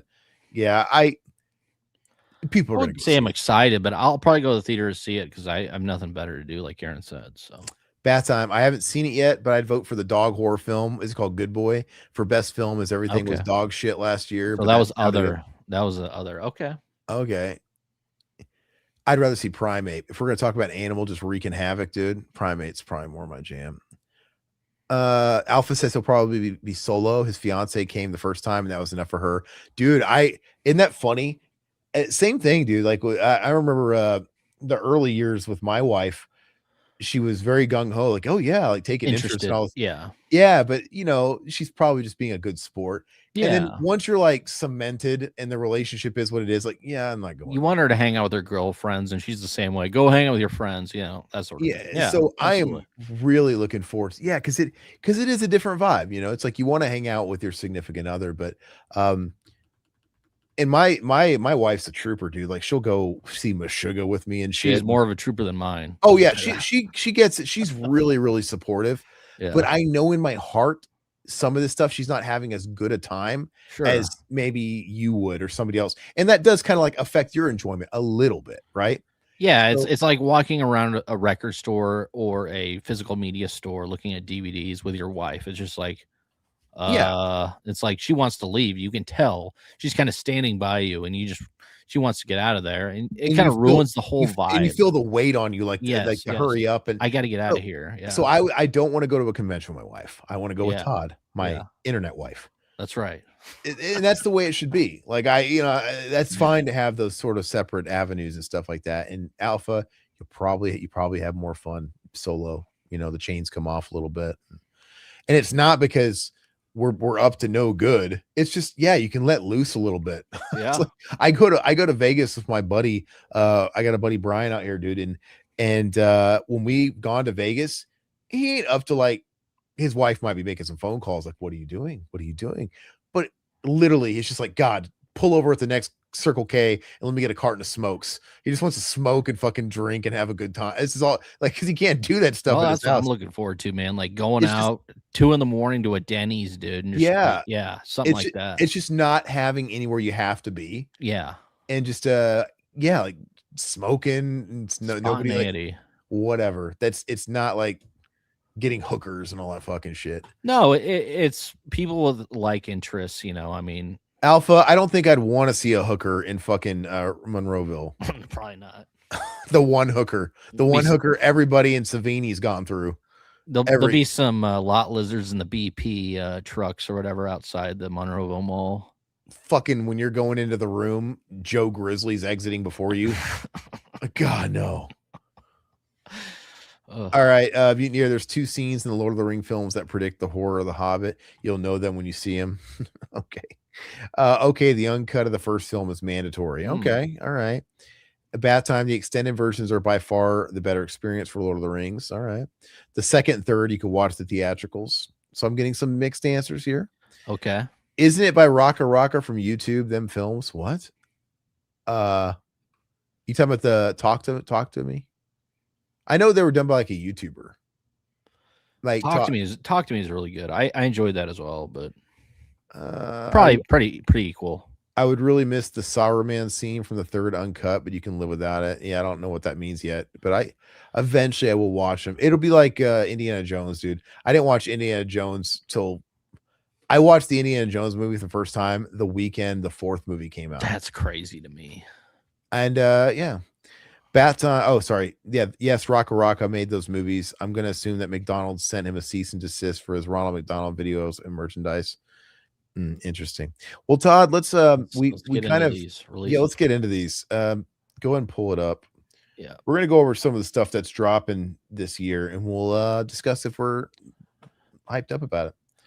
We're gonna kind of go week for week. Because there's not a ton yet because it's still early in the year. But let me share my screen, and we are on the Blu-ray.com. So Kino Lorber staying on par with the kind of movies they put out. Dante's Peak, guys. I'm jumping ahead, but Kino Lorber is putting out the Mechanic 4K, which is cool. That's gonna get the original Mechanic. Yeah. Okay. Yeah, nice. That's coming out. It might be in January actually. So we'll probably get because the Blu-ray was put out by Scorpion Release or whatever that fucking label is. Yeah. But yeah, so we got Dante's Peak. Pierce which Brosnan. I like Dante's. I don't know. I wouldn't buy it, but it's like watching the old granny walk into the acid to move like the boat for her grandkids, and she of course dies. Like there's little parts in that where I loved. I saw it in theaters when it came out in 97, but yeah, not so much now. It's kind of dated. But Bad Time is pumped for the 63 Pink Panther. Oh, okay. There you go. Yeah, your Kino release for the Pink Panther. Babe, I'm surprised, dude. Kino got Babe, which is kind of and Pig in the City, both of them. That's kind of a big get because those are popular movies, and it's fucking weird that Babe, Pig in the City. Do people forget that George Miller directed that? I never saw Babe, Pig in the City. I saw the first one. George Miller directed Babe, Pig in the City, the sequel. Yeah, Mad Max. It's like crazy, and so apparently, isn't Babe, Pig in the City a pretty damn good movie? I have no idea. Is it like better than the first? I have never seen him. I remember when the first Babe came out, they did my boy Gordy bad because Gordy came out at the same time. You remember Gordy? Oh yeah. And Gordy, nobody fucking remembers Gordy. I remember. I don't remember watching it, but I remember like the VHS we got for Christmas was Gordy. Like we got the bootleg Babe. Like we got Gordy. So I never saw Babe. So but we watched the fuck out of Gordy growing up, dude. And that's how I memorized the Nebraska Omaha area code because they say that in the movie where they're trying to find where Gordy's family went, where they got sold off. He's like, Omaha is 402. The only thing I remember about Babe is like he's like, get out of here, you big buttheads. And I was like, oh, he said buttheads.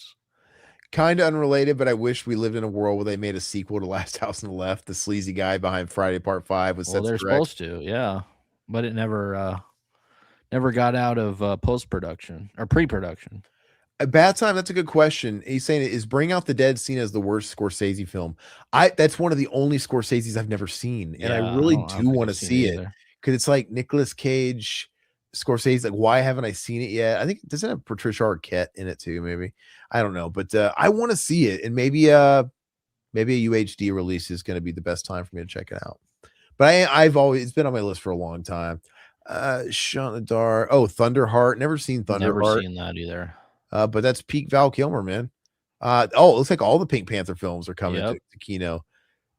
Okay, so what you're gonna see too is you're gonna see the we're in this era now where everybody's just fucking putting out the Cabin Fever 4K Steelbook.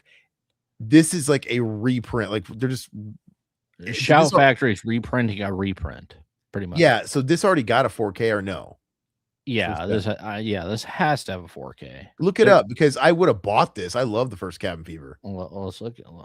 Tell us. Because Ugh. Oh, Satan's here, dude. What's going on?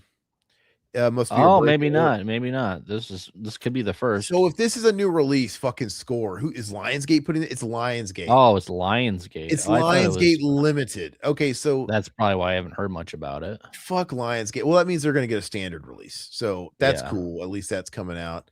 And go down. These are Ladder 49 Blu-ray. Who gives a fuck? What is this? Where's the 4K shit? You know, you're a 4K snob. You see, I still buy Blu-rays. I would buy. I'm cool with Blu-rays if that's what's coming out and that's all that's available. But if it's something that could easily get a 4K, it's like let's because I'm done. I want it to be as nice as it can be. Let's see. I'd rather eat broken mason jar glass, the one that went up that guy's ass in that fucking deep dark web video of the 90s, than watch Wicked, dude. Oh yeah, I'm not into that, man. That's not Snakes on a Plane. Snakes on a Plane getting an Arrow 4K is appropriate. Yeah, that movie was so. I've never seen a movie that had better marketing. Was awesome, and it fucking just tanked. Yeah, like it just wasn't worth the first weekend. I think was big, but yeah, this is like a horror film. I thought it was. I thought it's John Huston's The Dead. End of Watch. That's a good movie. End of Watch is a good movie. Who's putting that's a Shout? I can tell. Yeah, it looks like a Shout. But look, that's all the Shout shit is. If it's a steelbook, it's a double dip. Yeah, like they're doing this thing now where they're coming out with a 4K of an existing Blu-ray, and the next year, if that, they're putting out an ugly steelbook. And that was one thing that I kind of wanted to talk about. It's funny because we've now passed 10 years that 4K has existed as a format. And this is the first time in the history of physical media that we've entered a new decade without a new format, which just solidifies that we're never going to have anything past 4K. That's wild, man.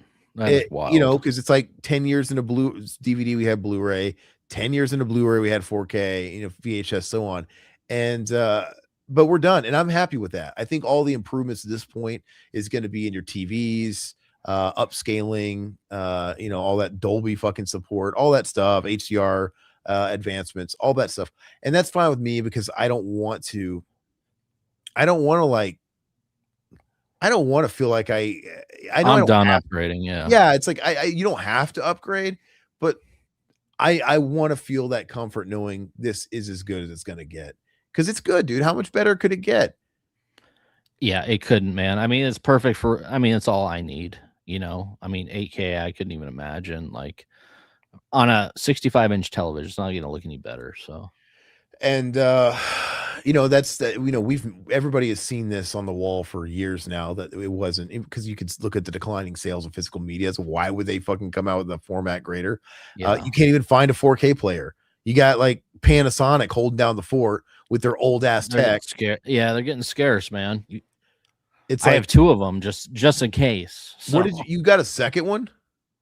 So I had originally got a 420, which is like, it doesn't have Dolby Vision. And then I bought the 820, the one with Dolby Vision. So I have one for my TV upstairs and one for my TV downstairs. Is it the big difference though with the 820 is that like the 450 doesn't upscale like old shit? No, it does. It's just the only difference is the Dolby Vision. One has Dolby Vision, one just has HDR. But if you look at it listed on Amazon, it says it has Dolby Vision, and then people say it doesn't upscale like the 820 does. So I don't know. I hear mixed things. Yeah, the 820 has the Dolby Vision, the 420 doesn't. That But just has and that's what I HDR. always thought too. But I'm telling you, I was looking at them today. The Amazon listed as Dolby supported. I swear to God. Which it could be missed. Maybe Dolby Atmos, but not Dolby Vision. I swear to God. I swear to God. And it could be a lie. And then the other stuff I was reading was that it doesn't support the upscaling that the 820 does. But I don't know. I just have the one. I want to get another one. But the fact that this ancient ass fucking tech is still running $500 to $600 crazy. It's wild. And there's no reason for anybody to get into the business, one of these big manufacturers to come out with a new model. I get it, but I wish somebody would. Like, just even if it was like a limited supply that you had to order straight from the distributor. It's even like, I mean, you're spending like even $500. I mean, it's not even like built like really nice. It's just a piece of plastic, pretty much. Yeah, it's not.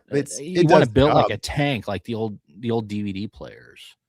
Yeah, it does the job. But this thing costs more than it did when it came out, however many freaking years ago, man. Yeah. And I hate it. I hate it that we don't have options anymore. But yeah, I mean, there's people that troll and say they come across the 820s at fucking Goodwills. I'm like, yeah, right. Yeah, right. Yeah. They're probably lying, dude. I mean, but yeah, I wish I could stock up on a few of them. I stocked up on a few Blu-ray 3D Blu-ray players on because those are pretty scarce too, like the 3D, even 3D TVs, man. I mean, those are pretty. Would you flip them though? You don't really care about that stuff, do you? No, because I don't have any 3D TVs, so it doesn't really.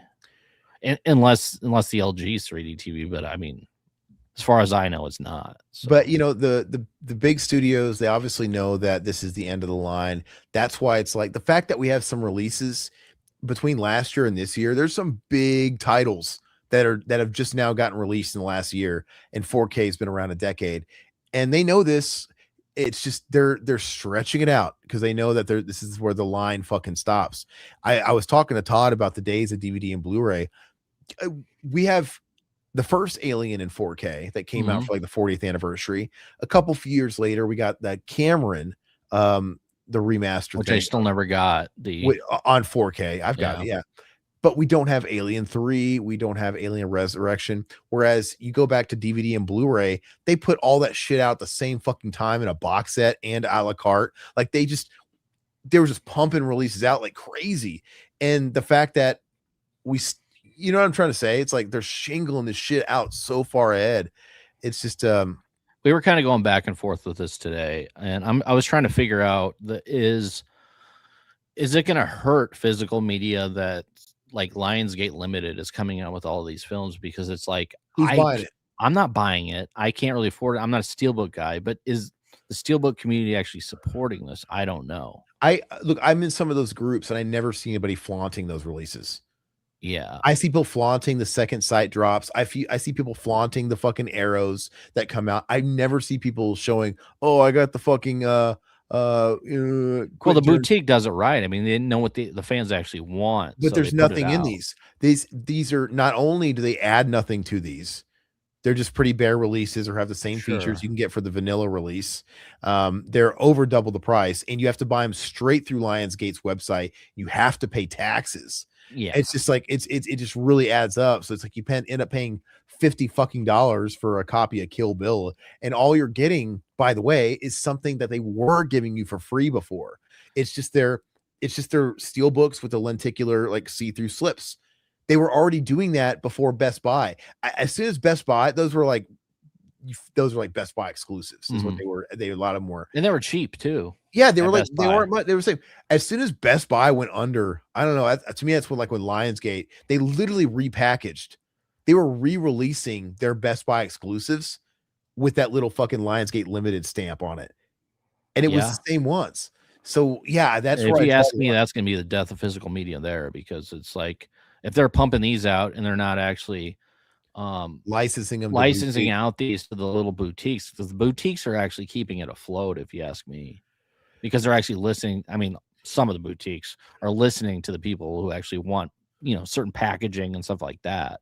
So, but we're kind of how much more the physical media makers going to be able to even stretch it out from here? Because there's no more format after this. I don't think we're already seeing it. Look at Shout Factory. They're triple dipping on titles, and it's the same fucking titles that they've been releasing for years at this point. They're not really adding a lot of special features, and even the ones that are, like that Arrow release of In the Mouth of Madness, is great. All the special features, the legacy stuff is the best shit. The new stuff they add, what is it? It's always the same thing. It's fucking historians. Well, Look at that fucking release, In the Mouth of Madness. All the best shit is the stuff that's been available since DVD, and the new stuff is them talking to like some fucking neckbeard like me, and doing it's like, what is this? There's nothing to offer anymore. Well, And especially Shout Factory at this point, they're trying to just make money because they're trying to do whatever they can to recoup. Because I think they were on the hole for a while. I mean, I would look at their YouTube page and they're putting out full films like all the time. Like you can sit there and watch all of their Shout Factory titles on the actual YouTube. So they're obviously recouping money based off of monetization now, a ton of money off of that. So they're probably trying to figure out any avenue they can to actually recoup some of this money. So maybe they were in the hole big or something. I don't know. but like maybe some of that stuff is kind of cool, but money talks, and you can like fucking like RoboCop 2 has a steelbook, right? They put out a 4K of weird steelbook, looking steelbook. but that's been out for a few months now. Yeah. You can literally get the standard versions, which the only difference is it's not a steelbook. They may even have slips still on them, and you can get them for half the fucking price. I know. I'm not a steelbook guy, so I mean, there's collectors for steelbooks, but I'm just But the Shout Factory's always had ugly ass steelbooks. Yeah. You just get if you want the original art, just get the fucking the slipcover version or whatever. But yeah, it's just not worth the markup at all. Shout Factory, it for a while, that movie Wrath of Man, the Guy Ritchie Statham movie that came out like I think it came out like 2001. That was a great Statham movie. And when it came out, it didn't get a 4K release. It just got a blue release. Like, what the hell? In 2001. And it finally got a 4K release like a year or two ago, and Shout Factory put it out.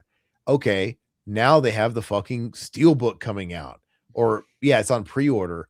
I'm like, yeah, you could pre-order that for like $35 fucking dollars, or you can get the basic Shout Factory 4K. It's literally like $13 right now. Well, at that point, when you're at that price gap, it's a no-brainer. Like, who gives a shit about the steelbook? Well, they know the steelbook collectors are willing to pay more. I've sold a ton of steelbooks on eBay because I don't give a shit about steelbooks, and then I buy the bare regular editions because I mean I'd rather have my money than I bought the RoboCop 2 4K, the basic one on the holidays because I got it for like fucking $12. Yeah. And I'm like, and granted, the steelbook I saw it was on sale too, but it was on sale for like $25. Like, no, I'm not. Why would you pay $13 more for that weird where he's like doing this thing on the front? I mean, there's certain collectors that have to have uniform steelbook collections, and they're obviously exploiting that illness that they sure. Yeah. So bath time. Oh my God. Grabbing a drink. Go grab a drink. Captain Blood. That's the greatest black and white film I've ever seen after Seven Samurai. It's absolutely amazing for something made in the 30s. Yeah, I want to check it out. I was reading about it, man. I like the old flicks, dude. And shout out to Seven Samurai, man. Love Kurosawa.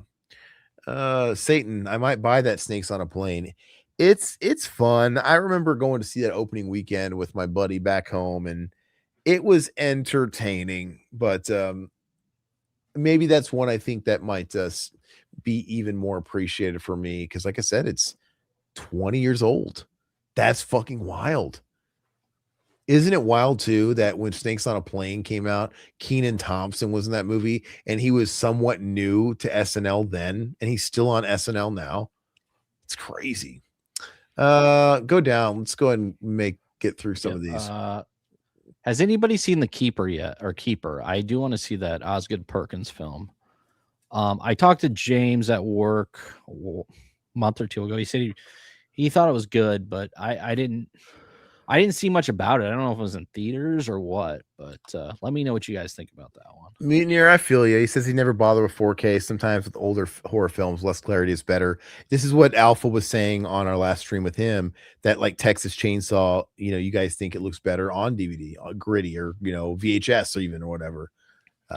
I'm the best of both worlds. I say the same thing about Dawn of the Dead. Like, I love my old VHS Dawn of the Dead, and then I love it in 4K. So it really depends on what mood I'm in. Yeah, I think it's all cool. I just love seeing how the sausage is made. I like seeing my favorite movies look like I've never seen it before. I think it's neat.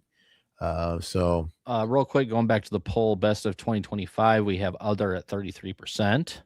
We have Weapons at 33%, and we have Sinners at 33%. So if anybody wants to end this poll and pick one, go for Weapons.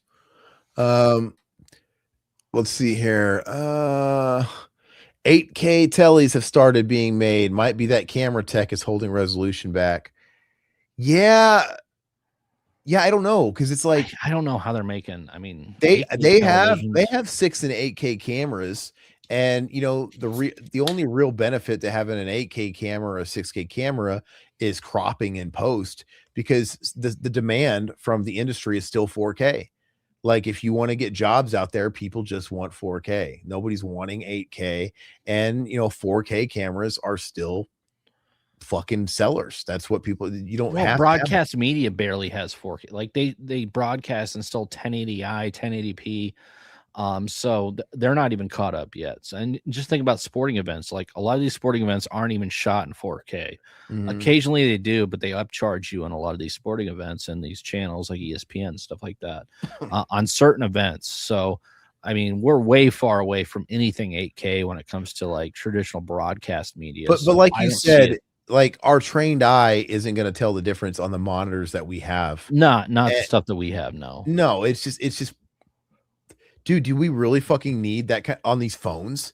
Like, I mean, these phones would look incredible with probably 1080p, and it's all in the OLED screen, right? I think big, yeah. The technology is going to come in the screens, in that kind of thing.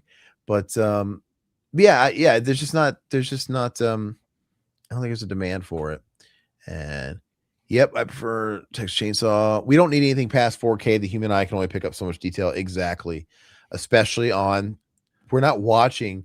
I mean, how big of a screen would you need for 8K to really show it? You'd have to watch it on a fucking, I don't know, Vegas Sphere inside or something like that. Yeah. It's like something, and even then, that's to get it to look as good as your 4K TV now. I'm sure you go to theaters, maybe. I don't know, but maybe that's the way to keep the theaters alive. Yeah, is to give you an experience no one's ever going to pay for their own house, because you're not going to have a screen that big. But if the theaters were that immersive and that huge, and you could do like 8K and IMAX, that's what they have to do, because our home watching experience caught up and surpassed. So they need to like make it somehow better. I mean, well, they already changed the frame rate in a lot of those films, I know, like to make it look different too. So that's something they can do as well. 8K. That sounds that's terrible. Why would they change the fucking 24 frames? Well, I mean, some of the films was shot in, I don't know what frame rate it is, but that's kind of a selling point for some of these newer films. Yeah, I mean, whatever gimmick they can do, knockoff Blu-ray. Exorcist looks better on DVD too. Yeah, I mean, different strokes. A movie like Exorcist is going to look good no matter what, man. Cruising 4K. That's the standard release. Standard, yeah. You got the standard torsos. Now I regret not getting the one that you have. It's great, dude, because like the front cover is like leather, dude. Well, it's fake leather, but it's cool, dude. I like it. Yeah, I kind of regret not getting it. But torso's already out. Go up. That's just the basic, without like the limited edition is what they called it, even though it was not the fat book one. But it had the slip cover. Yeah, this probably does. You? Yeah. Okay. Let's see here. Because you got me that for Christmas, I think. Yeah, like a couple years ago. Yeah. Let's see here. January 27th. Time Crimes. What is that? I don't know. I have never seen World War Z. And Oh, that's it's okay. It's not great. I mean, that Brad Pitt.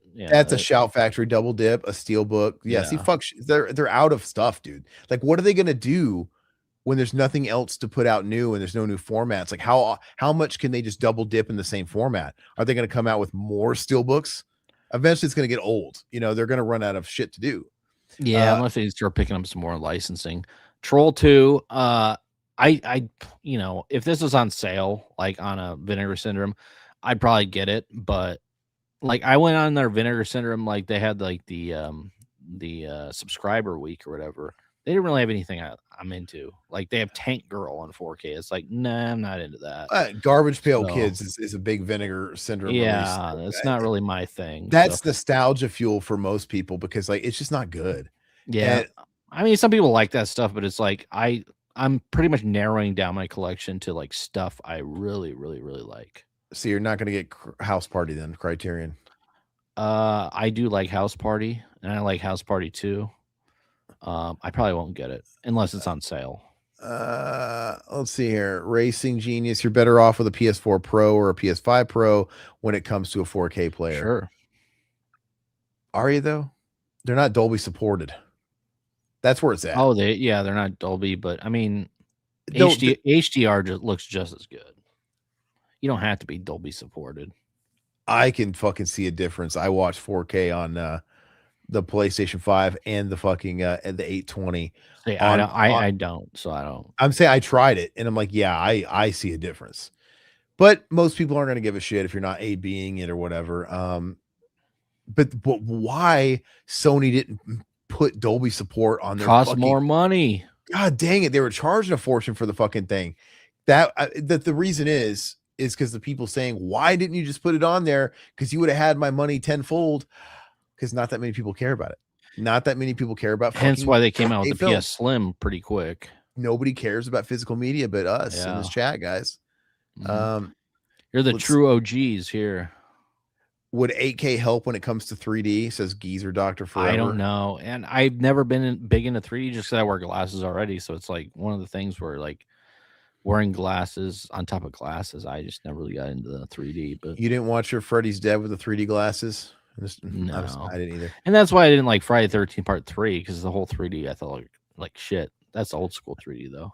Hey, Once a Thief 4K. It's another one of those Golden Harvest Hong Kong flicks. I never seen that one. Oh, we got Romero. Oh wow, is that there's the mechanic right next to it, by the way. Yeah, we got his has he got Dark Skies putting this out, or Dark Star Pictures. Okay, Never heard of him. Awesome. It's got to be blue though, right? Yeah, it's 2K Blu-ray. Yeah. Hey, I would pick it up. Yeah, Brandon Salisbury. Yeah, congrats, brother. That's awesome. Yeah, I wonder what it's going to be. There's no it's pre-order pending. Yeah, man. I mean, hopefully, as long as the price is reasonable, I'd love to pick that up sometime. Yeah, support it, man. It's great, and it actually won like what Fangori's best doc of 2025. So, yeah. Congrats, Brandon. That's really cool. Probably beat out fucking like best support with purple hair. That fucking I don't know. Fucking, I'm sure there was something. Go, you just totally. I wanted to look at these were the ones we looked at. Okay, go down. Where's Mechanic?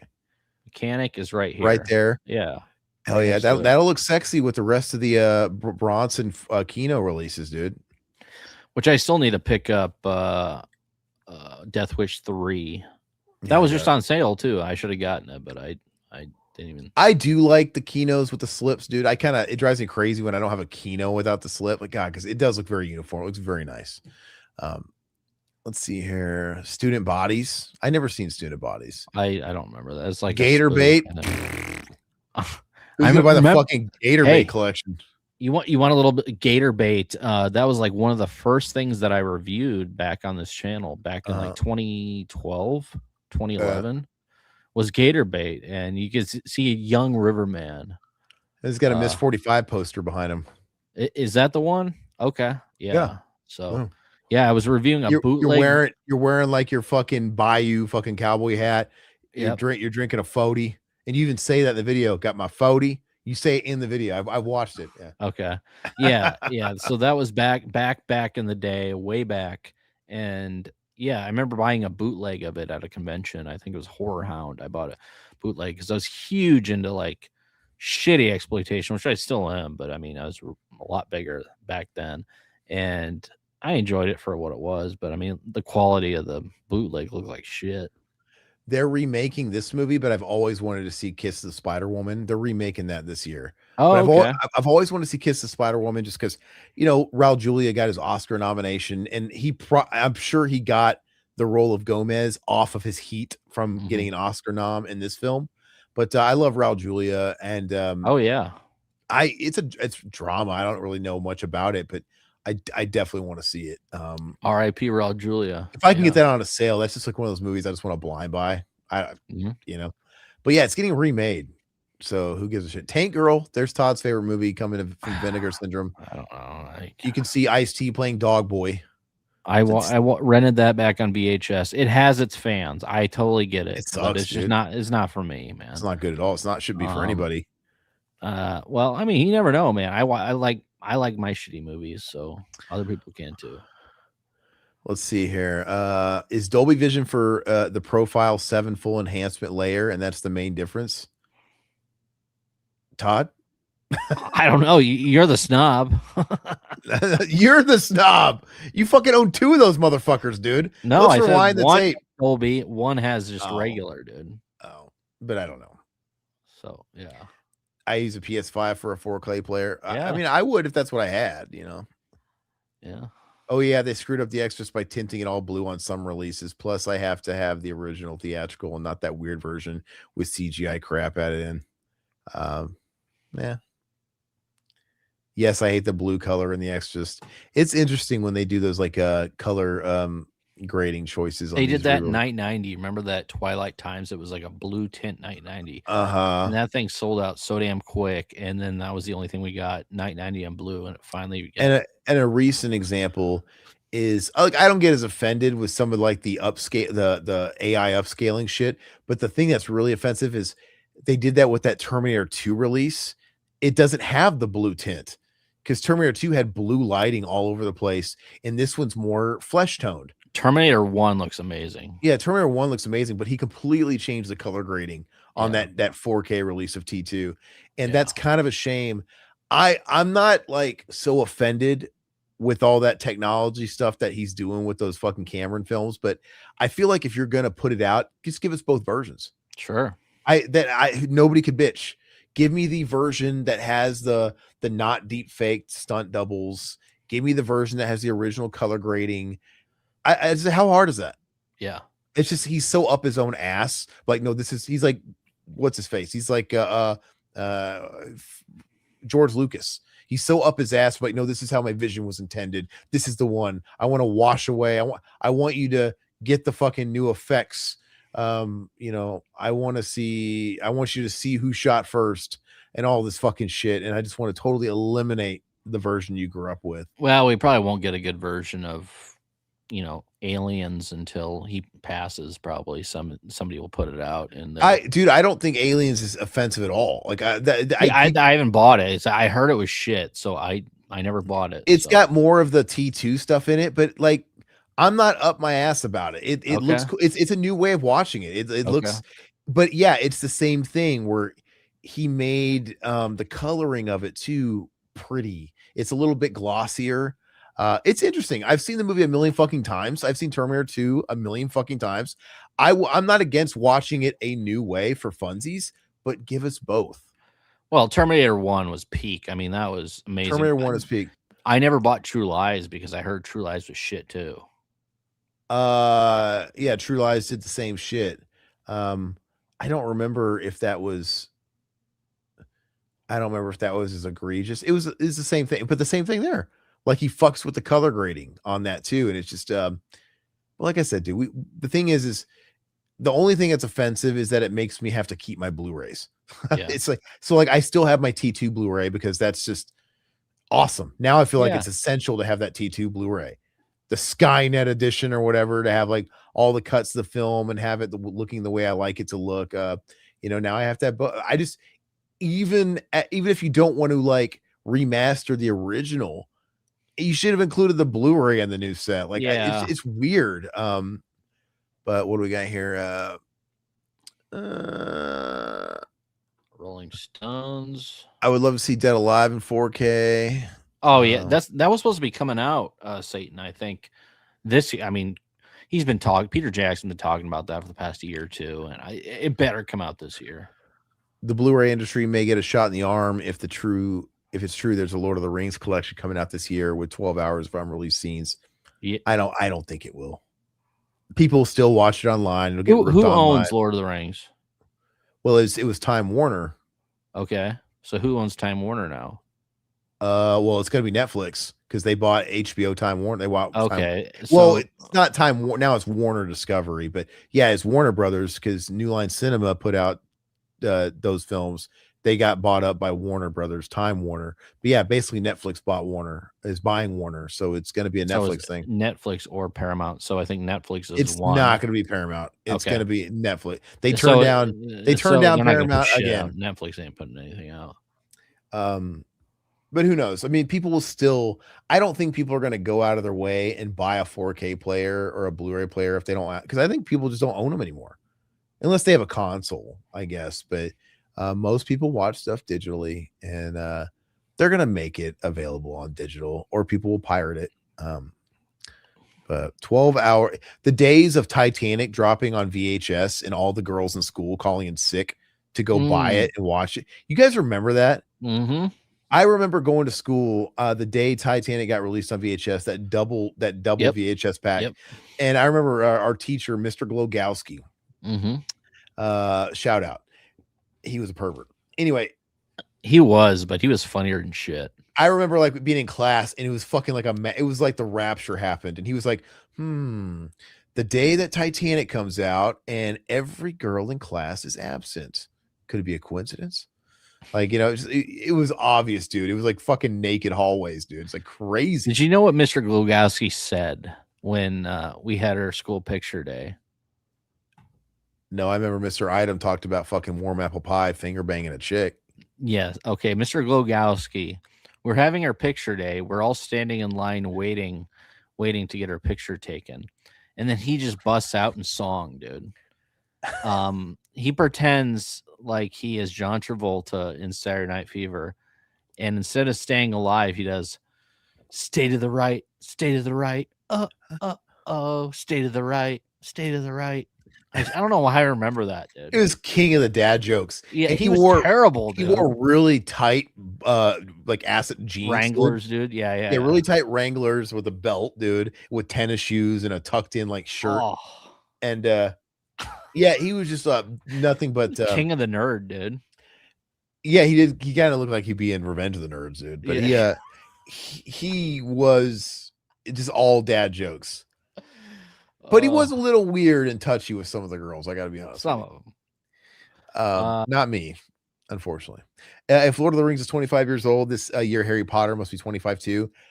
Yeah, I mean, look, people love Harry Potter just like Lord of the Rings, and that's not making people go out and buy 4K players. That was past my time. Harry Potter. I've never seen a Harry Potter movie. I've seen them all. Those ones I saw any of them.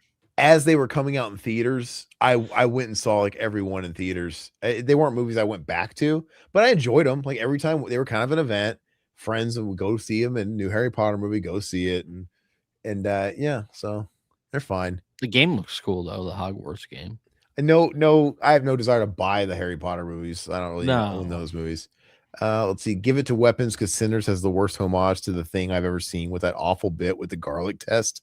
Dreadful film. Oh yeah, that was a little on the nose for sure. Yeah, and we kind of talked about it. Like the first 3/4 of Sinners, I really liked, and then it kind of fell off in the third act for me. But it was a solid movie. The movie shines in the sound design. Yeah. It's got awesome sound design. That's what carries the flick. It's just it sounds really good, and the score is really well done. It's just Michael B. Jordan's great. It's a character in the film for sure. Satan's asking, is Long Walk any good? I bought it yesterday. I want to see it. I want to see it. Here's good. It's got let us know. It's got my boy from Alien Romulus in it. I've seen none of the films in the poll. Well, you probably had a similar year to me then. I just Satan's like you asked, you never seen Weapons. I just saw Weapons for the first time last week, give or take, and so I was behind, dude. Mutineer says the downside is when they release like the Elm Street set in 4K only, they leave me out in the cold, man. Well, they have the Blu-ray set for you, man. They have the Blu-ray set, and the Blu-rays actually look pretty good, and you can get it dirt ass cheap. Yeah, I mean, it's just a shitty set. I mean, it looks shitty, but it's got like, dude, that 4K set adds no special features. No, it's pretty much the same. Everything is in that like $15 Blu-ray set. You can the transfers up into the first 4 look really good. I don't remember. Did I see Freddy's Dead that one? I watched 5. I don't remember. 5 didn't look fine. So you didn't finish them. You didn't watch New Nightmare and Freddy's Dead. Yeah, I think we did. I watched them all because we were reviewing it. Remember? Yeah, but I don't remember if I think I had to take it solo on a couple last ones. But yeah, they don't add any special features. It's crazy. So really, I mean, honestly, if you're fine with Blu-ray, that Blu-ray set's fine. You just care about, you don't care. Those transfers are good. They're surprisingly pretty good. The color grading is massively different too. If you look at the AB stuff, they really fucked with the color grading. You know, it's depending on, but the thing is the coloring looks different. I watched videos where they were A-Bing it from the VHS, DVD, Blu-ray to fucking 4K, and they all look different. Yeah. So it's like, it's kind of hard to tell what the original is anymore. Because it's like we have to go back to like 1984 and look at it in the theater, the drive-in. It's like, yeah. So it's just, you know, whatever. I still think you guys need to stop sleeping on that Warner Brothers Lethal Weapon, dude. God, I keep forgetting about that. I need to watch that. Yeah. I never got my fucking digital copy, Warner. Fucking owe me my digital copy, dude. Yeah, I should have reached out. What a great. They told me no. I did reach out to them. That's terrible. They told me fucking no. They said because we didn't buy it from an authorized retailer, so we can't give you a code. So Orbit's not or I bought it from Diabolic. Like who's authorized? Walmart? I'm confused. Yeah. They're all retailers. And they're not essential. And they had the power to send me a code. They just chose not to. Stupid. Yeah. All right. Anyway, I heard they're making a backstory of the witch. Oh, yeah, Gladys. Yeah, Not Gladys. yeah. What a stupid. Don't do it. Don't do it. And they're gonna milk everything, dude. It's fucking stupid. God, I saw that they're coming out with a Stranger Things animated series that's gonna take place in between like season 2 and 3. Can we just let that shit die? I see. I watched the first season. I don't think I watched it after the first season, honestly. Satan's asking if Torso's good. It's very proto. I love it, but it's very proto.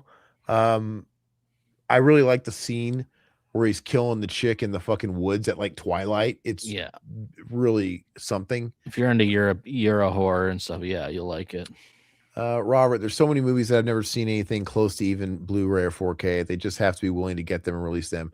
I'm talking about any label, and they have to do it right. Now, to be fair, when they were releasing everything on Blu-ray, you know, there's a lot of Blu-rays that were shit that didn't look very good. Yeah, that they were just like rushing out the door. Obviously, famously, we think about Total Recall.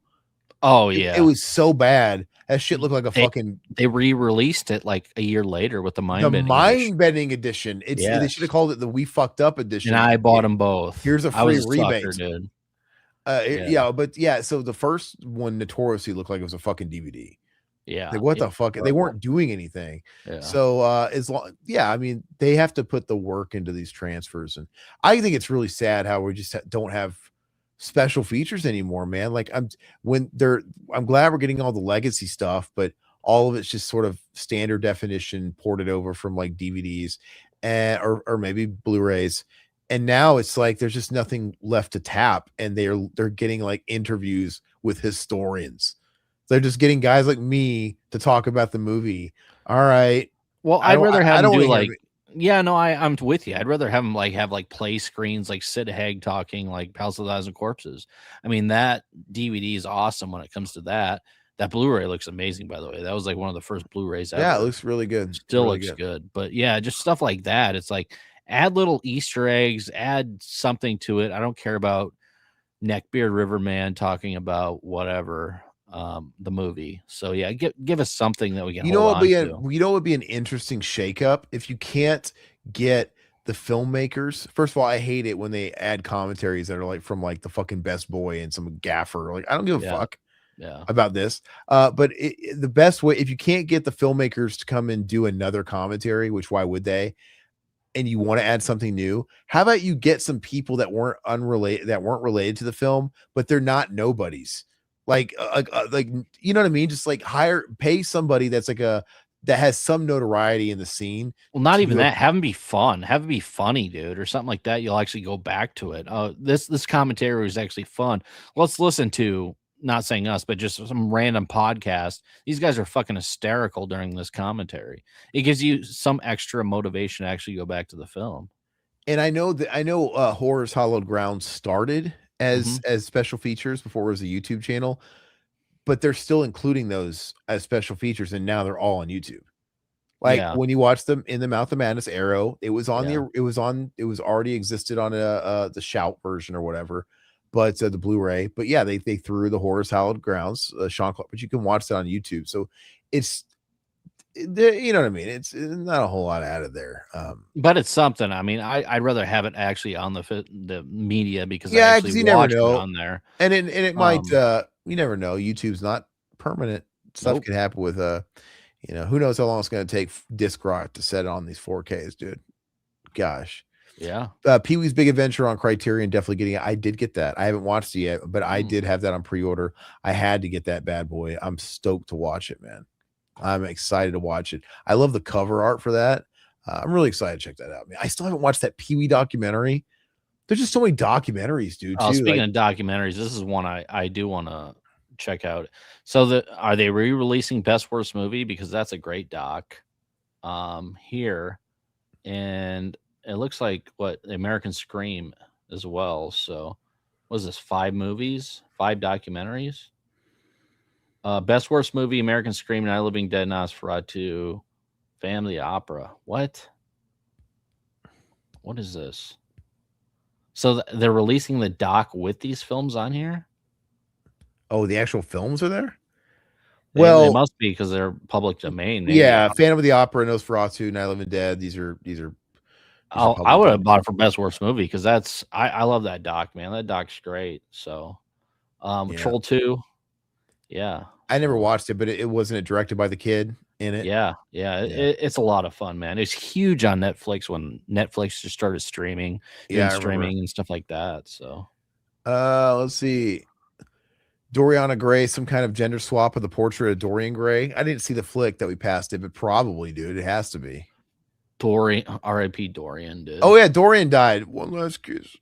He died, man. He was like Mm, 60. He wasn't old enough, man. Mutineer, my slips go right into the fire. You'd be amazed how much space slips take up once you add them all together. not a slip guy. That's fine, man. I don't blame you. They go in the fire, dude. If they're good ones, sell them to me, dude. Send them to Yeah. me. I'll pay postage. That's god dang, dude. No, you could like sell a lot of those like $5 a pop, dude. Hey, charge them $2.99 and you get your membership fee. Yeah.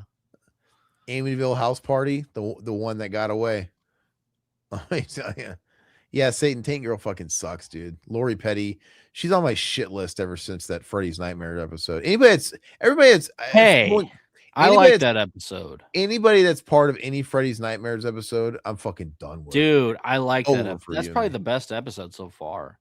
She gets her head cut off, dude. That's a great episode, man. Yeah. Hey, Satan, have a good night at work, brother. Yeah. Thanks for joining us, man, on your break. We appreciate you, man. I'm really happy, man. We could give you something to hang out with us when you're at work in your break. I'm glad we timed that out for you because I never had that, but it would be pretty cool. I used to work some night jobs back in the day that I would have really enjoyed having a smartphone, dude, to fucking Yeah. like time it with a stream. I used to work like late nights at the hospital, dude. Got really lonely. That would have been fucking fun, dude. Oh, You just got man. really bored. I used to have like my Nintendo DS, dude, and I'd play in the office like overnight. Nothing's going on. And I will watch my Miss 45 and I will get back to you. I mean, I've seen the film, but I'm looking forward to watching it. Mutineer, I remember the ad campaign for Tank Girl. It's like seared into my memory. Never did see the actual film though. Yeah, I remember the ads for it as well growing up, and I didn't actually see the actual film until like maybe 10 years ago, and it's just not great, man. Let's see. New Line Cinema. Yeah, we're a little behind in the comments. Sorry about that. Bath time. What's the point in having a film where a woman's into voodoo? A big part of it is the rejection of Christianity, and then showing the most Christian image possible by making the voodoo women marry. What are we talking about? I can't remember. Sorry, man. Have you ever seen House at the Edge of the Park? Yeah. I never seen that. It's supposed to be Last House on the Left Part 2. Oh, was it? Okay. Yeah, David Hess, and it's sleazy. I like it a lot, but I mean, Oh, I don't know if you'd like it. got it. We're referring to Sinners again. Sorry, you're right. Okay. Yeah. No, I follow you. That Blu-ray set is 2 films per disc. It's talking about the docs, plus all that cool art on the new set. It's just they have all those useless coasters inside. Yeah. Sure. Yeah.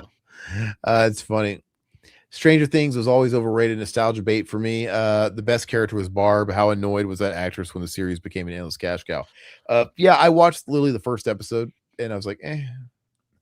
It just felt like first season was fun. I mean, I enjoyed the first season, but yeah. John Wakefield, most special features are worthless. You wash your mouth out. Back in the day, they weren't. They were fucking rad. There's some good special features out there, man. Yeah, I'm a sucker, dude. When DVD when DVD first came out, that was like the novelty. They were putting all this stuff on there that like you never could really. I mean, you could technically put a featurette on a VHS, but no one really thought to do it because you'd have to front load or back load the actual movie. You really couldn't. It was too expensive, dude. And it was just. No one wanted to fast forward past a fucking featurette to get to the film. Well, just the fact that a lot of these films didn't have their actual trailer on there. Like it was special, like Arrow would put like trailers on there, like the Dawn of the Dead, that sort of thing. They would have to come out with like a dual, VHSs just to even have like some of these special features on here. So it was a big deal to hear commentaries and see featurettes, shit like that, dude. It's really cool. The thing is I think we've just gotten the best of all of it already. Mm-hmm. There's nothing left to tap in that well. I mean, now I guess they could do it for newer films, but I don't even think they're wasting their fucking time on even newer films doing it. But new special features are worthless because, like I said, it's just people that are claiming to be historians, I guess, talking about a movie. That's what we're doing. I guess we're fucking historians. When is the next Freddy's Nightmares, by the way? God, up your ass and around the corner, dude. Hey, you request them, don't you, Mutineer? That's why we love you, brother. I just need a fucking break. Can I do Tales from the Crypt, dude, first? Can I cleanse the palate a little bit? I mean, you gotta give the listeners what they want, right? I'm just kidding. I'm just kidding. I gotta sneeze. Hold on. No, you're good. It's King of the Gypsies, dude. Never heard of that. Who is that? Is that a Carradine? Who the fuck is that? Cinema. Oh, so that's Vinegar Syndrome putting that out. Never heard of that. Bath Time, the best special feature ever was for Fight Club on DVD, where the first 30 seconds was. That's Eric Roberts, dude. I'm sorry. Is it? Yeah, starring Eric Roberts. Hey, look, there's 2 guys kissing. Heated rivalry. They don't seem at each other's throats, dude. But I bet you they're going to be down each other's throats. Yeah, I'm trying to click on this, but it won't let me. Oh, it's got Judd Hirsch, dude. From Taxi, dude. I count. Oh, man, dude. That's a young Eric Roberts. Yeah, good-looking boy.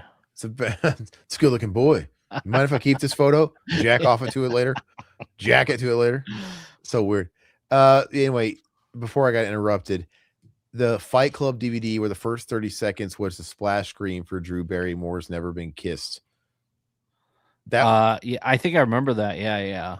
The best special feature ever. The first 30 seconds was a splash screen. So like, what was it actually a special feature? They didn't bake it into the movie, did they? I would watch the fuck out of King of Gypsies. I'm not gonna watch it. I'm not gonna buy it for $50 sight unseen. That's for damn sure. No, look at that, dude. It's like that's one Vincent, man. They just God. Who's putting that out? Vinegar Syndrome. Oh, it's Vinegar Syndrome. Yeah. But I do want to see it though, because I do too. I've never heard of it. All right, Gang Related is coming out on Blu-ray. Is that MVD? It seems like an MVD release, dude. Oh God, that's terrible AI generated here, isn't it? Is it not even like a? Oh God, that's like that seems like a real photo. God, that's ugly. They did wrong Tupac here, man. They did him dirty. Why couldn't they just do? These are shots from the movie, dude. Like them at the desk. Why'd they animate that? Yeah, you're probably right. It probably is AI generated, dude. Who's putting that out? Is that Cinematograph.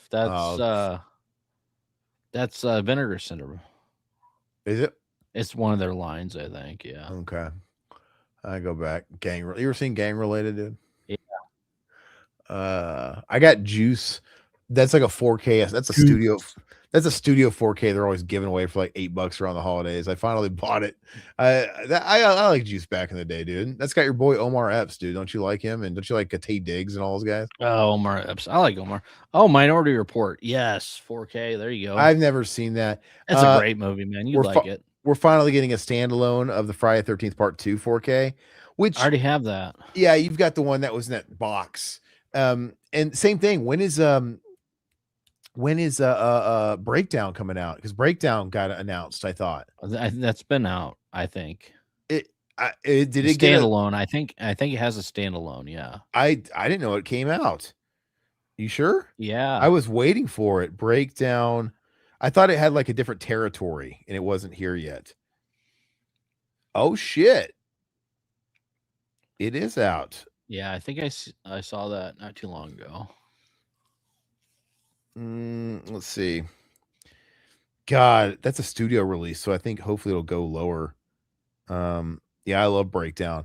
No, but I'm really happy with my Shout Factory box set of the Friday movies.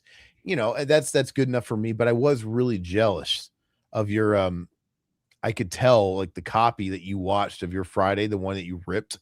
God, your Friday 2 on that Paramount release looked beautiful. Oh yeah, it looks really good. It looks really good. So if it's anything like the first one, it'll get marked down pretty quick. Yeah, it will. And I might pick that up. The only reason I bought that Paramount Scares because it was like $20, dude. It was dirt cheap. They were Amazon had like a flash. I know, and I saw it too. I saw it too, and I'm like, I don't want the clutter, and I don't even want all the movies, and I don't want this big box set. Yeah, Vinegar Syndrome art's fucking terrible. It's ass, dude. Yeah. We missed it. You passed it up, but they're also Arrow's coming out with their Friday 13th remake is coming out, which which one? Which right there. Oh God. Oh, the 2009 one. Yeah. So that makes now they've got Jason Goes to Hell. They got Jason in Space, and they got the remake. This one, yeah. So they don't have any good ones. I think the uniform covers look pretty cool on these. I kind of like the art on them, but I mean, we had 4K Tent Revival just was saying how bad they looked, so that's all I have to go off of. And these are not the best in the series, so I definitely don't need a double lift on those. No, I don't need any of these. I like my set. Yeah. What else we got? Cruel Intentions. I remember Big that. Boobs Buster. Oh, fuck yeah. Yeah. I want to see this, dude. It's she's like a superhero that's like big tits. It's like a sleazy Big Boobs Buster. Yeah. Click on it.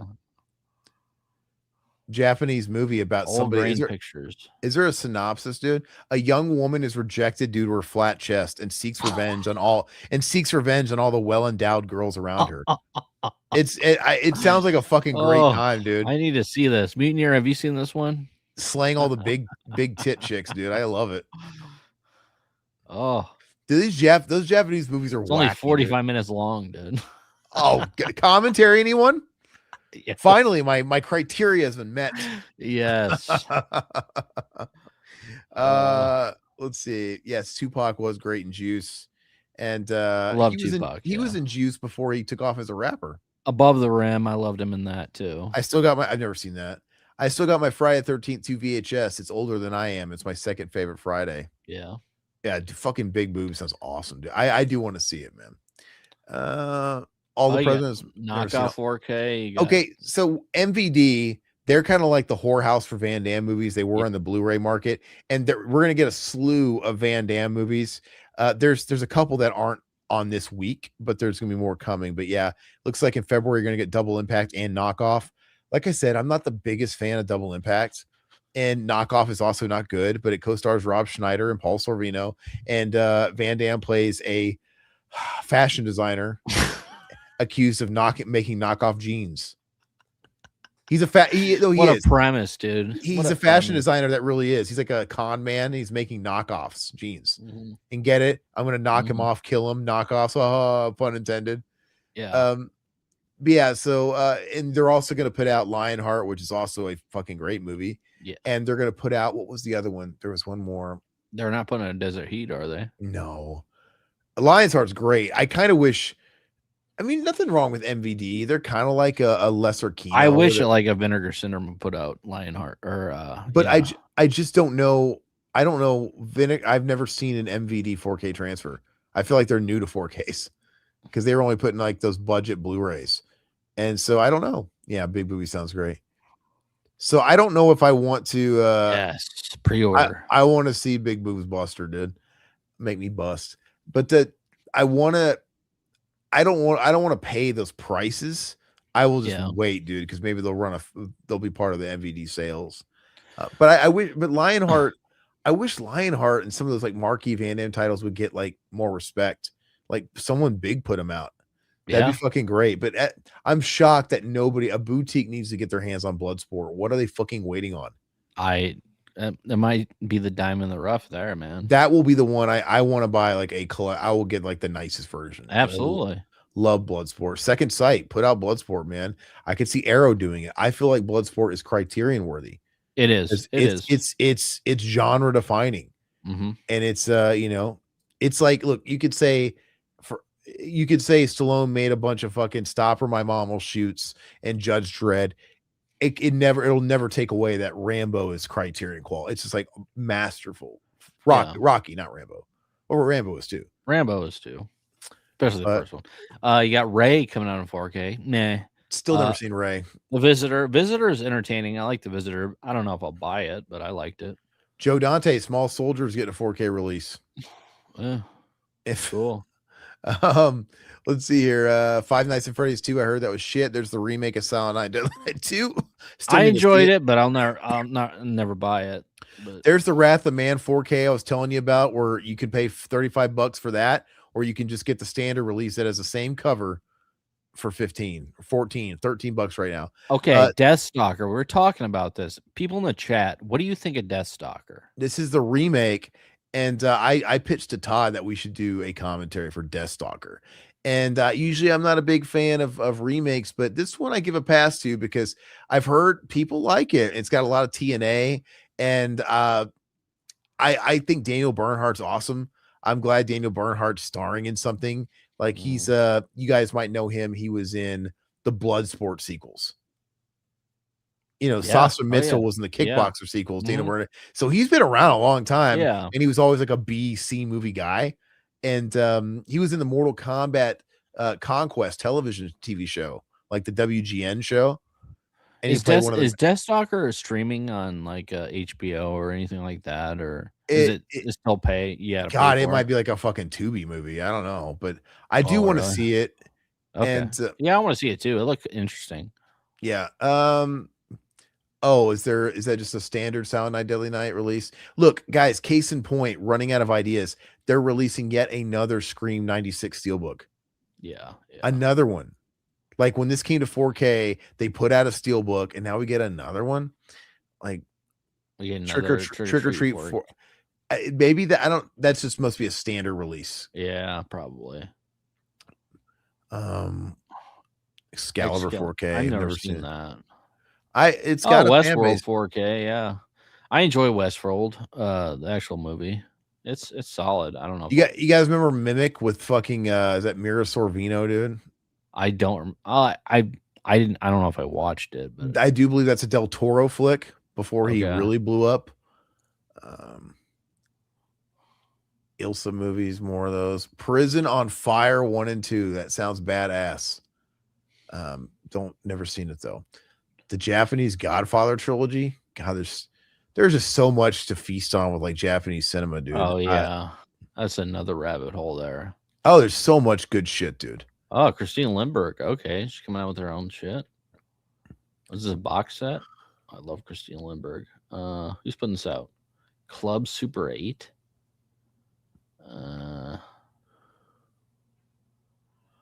It doesn't tell me anything. I'm gonna show you something. Hold on. Yeah. Sorry, I have an ad blocker on because the bad thing about Blu-ray.com is they have so many damn ads. I love the site. They got to make their money. I totally get it, but it's just like we're on a live stream. You got to have the damn ad blocker on. Oh, Mute says it's just a documentary, Todd. The Limburg. Oh, okay. Okay. So on top of this, Under Siege release that I'm going to be reviewing, and we're going to be doing, like I said, Friday for members. Mutineer, get on it. It's a fucking good movie. Speaking of Japanese cinema, I picked this up because it was running on sale, and it's been on my list for a while. Sure. The Lady Snow Blood, complete. It's both films. Okay. It's Criterion, and it was too cheap for both films. And these are really well loved. I've never seen them, but they've always been described as, they're the major inspiration for the Kill Bill movies. They are. No shit. They're Okay. they're even touting that on the back, but it's basically like it's Kill Bill. It's an old Japanese movie. They came out in the early 70s. Mm-hmm. And grape, revenge, badass fucking geisha looking chick, bloodlust, killing people. I'm stoked. I've been wanting to see these. Yeah. And Let me know how that is, man. I'm curious. like I said, it's always fun to go back and watch these films that Tarantino took the pages from. And I just have a feeling it's gonna be better because but I think it's great. And this is an interesting. Speaking of color transfers, I can't remember who else put this out. Another company had put these out back in the day, and people always compare these two about how different they look. Like the Criterion, I think this is one of the versions that has like a blue tint to it. Oh, really? Like okay. They look like they both look cool to me because I never seen them. Yeah. But it's like the Criterion one almost, I don't know, if I love these movies, I could see myself wanting to own both because I've never seen like such an A and B and how different they made these like whoever put out the other one, I can't remember who it is for the life of me. It literally just looks like a standard 1973 movie, kind of what you would expect. Yeah. This one looks fucking stylized as shit. It looks from the screenshots, it doesn't look like it came out in 1973. So I'm excited. It seems like they both have their fans. So but yeah, I don't know. We were talking about Japanese movies. Let me know how that is, man. That sounds interesting.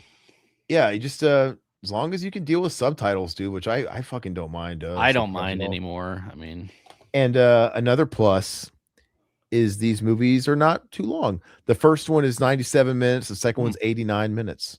Wow, so perfect. Yeah, love that shit. Okay, anyway. Oh, who do we got here? What's up, Wayne Nevia 6976? I hope Umbrella Entertainment releases my favorite movie, Craig Denny's The Astrologer from 1976. I've never seen that. I've never heard of that either. Umbrella's been putting out some good stuff, so yeah, hopefully it costs a little too much to get their shit over here though. Well, I mean, if you go on, I mean, like Diabolic in Orbit, they have sometimes they have some good deals, but yeah, I haven't heard The Astrologer. That sounds interesting though. Thanks for joining us, Wayne. Wow, it was made on a $65,000 budget, dude. So I like shoestring budget movies that do it well. Yeah, dude, I've never heard of this, so I'm gonna add it to my list right now. Yeah, 1976 is right up our alley. Starring Bob Bird, Mark Buntsman. Yeah, we'll check it out, man. Thanks for joining us. Smoke and Mirrors. Is that Tom Savini's head right there? Looks like it. Where? Right here. Oh yeah. Let's see. The real Holy Grail, of course, is Mr. Frost on blue. The story of Tom Savini. Here you go. Oh lordy. The story of Tom Wild Eye releasing. Who are these people releasing the shit out of their bathroom, dude? I don't know. It's up for pre-order. We could start it. Dude, we can open up a limited liability. Okay. We could do an LLC right now in 5 minutes and start Brown Eye releasing and get some rights to some shit like this. Okay, so they're re-releasing the one that came out in 2015. I don't think I've ever saw that one. So interesting. Maybe we should do that'd be cool. I need to check that out. Mutineer, he's a Tarantino hater. But are the inspirations for the Kill Bill movies actually good, unlike their homage from Tara Poftino? I hope so. I think it looks they look great. I can't wait to be one to watch for a long time. Maybe I should really try and watch those this way. I got so many movies I gotta watch.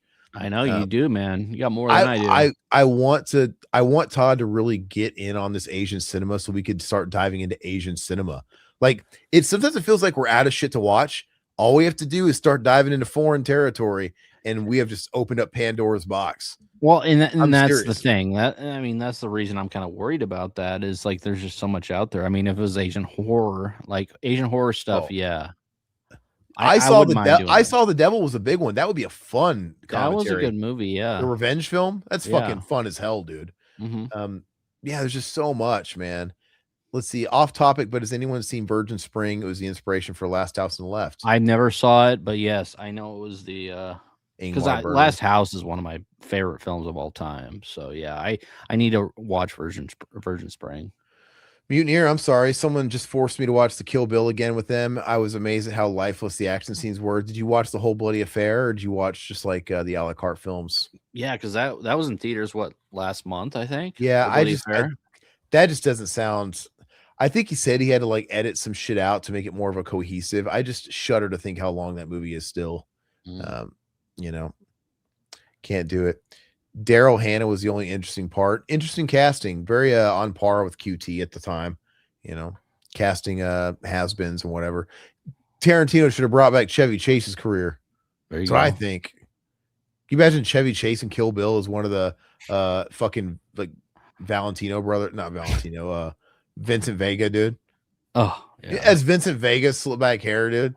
Shooting Marvin in the face, dude. Chevy Chase? Yeah. Man. Chevy Chase. Can you imagine Chevy Chase in 1994? We know what he looked like. He would look like Man of the House era Chevy Chase. Yeah. Vegas Vacation, know. Chevy. He was just like, I'm just saying, he was like resurrecting careers, dude. Should have tried his hand at Chevy. He's got a doc out right now. Everybody's shitting on him because he's like a notorious asshole, but everybody's known that. Well, I mean, okay, where are we at? Majority of Hollywood there. We have March. God, we got to go faster, Todd. I know. Let's SpongeBob. Okay. No one cares. We're gonna run out of movies here soon. It's not even good shit, dude. You got the Piranha Steelbook. I mean, we already have that. A Steelbook, like everything from Shout's going to be a rehash Steelbook. One battle after another. I haven't seen that. Some people like it. I've never seen it. People are praising that movie. Hey, speaking of Shout, man, I was actually blown away that they actually put a new release out, which was they did End of Days and they did Ghosts of Mars. Those had never been released by Shout. So it's like, God, those are like the two rare things.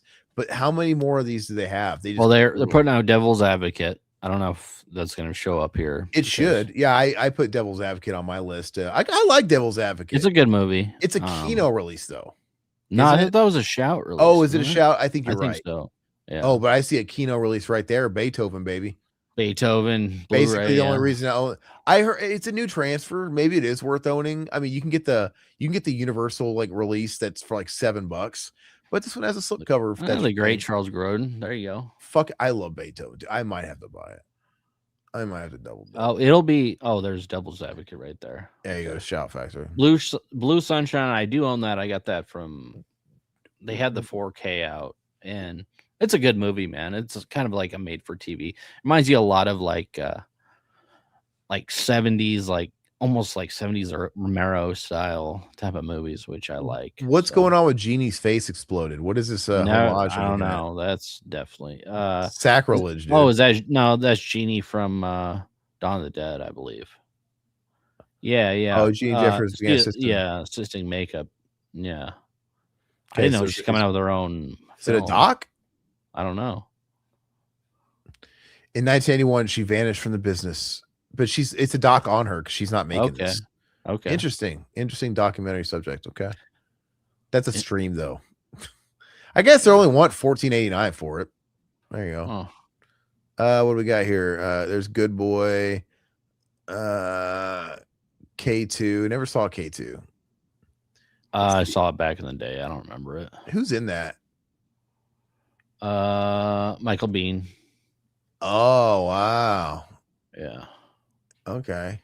Yeah, I used to rent those all the time back on VHS. They came out with those. Let's see. I want to look it up because I'm a sucker for those fucking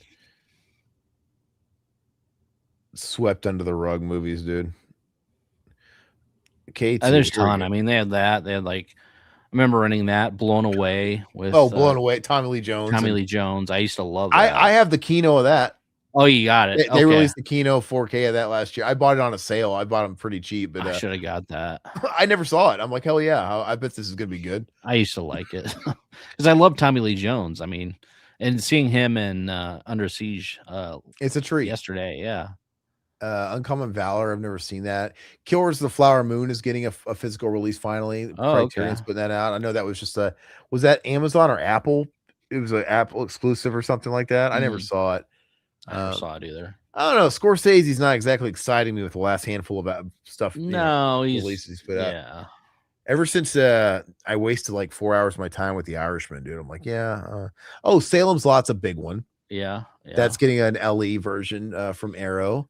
They're on Amazon they're on Amazon right now for pre-order. I went ahead. What are they at? What are they at? Price wise? Yeah.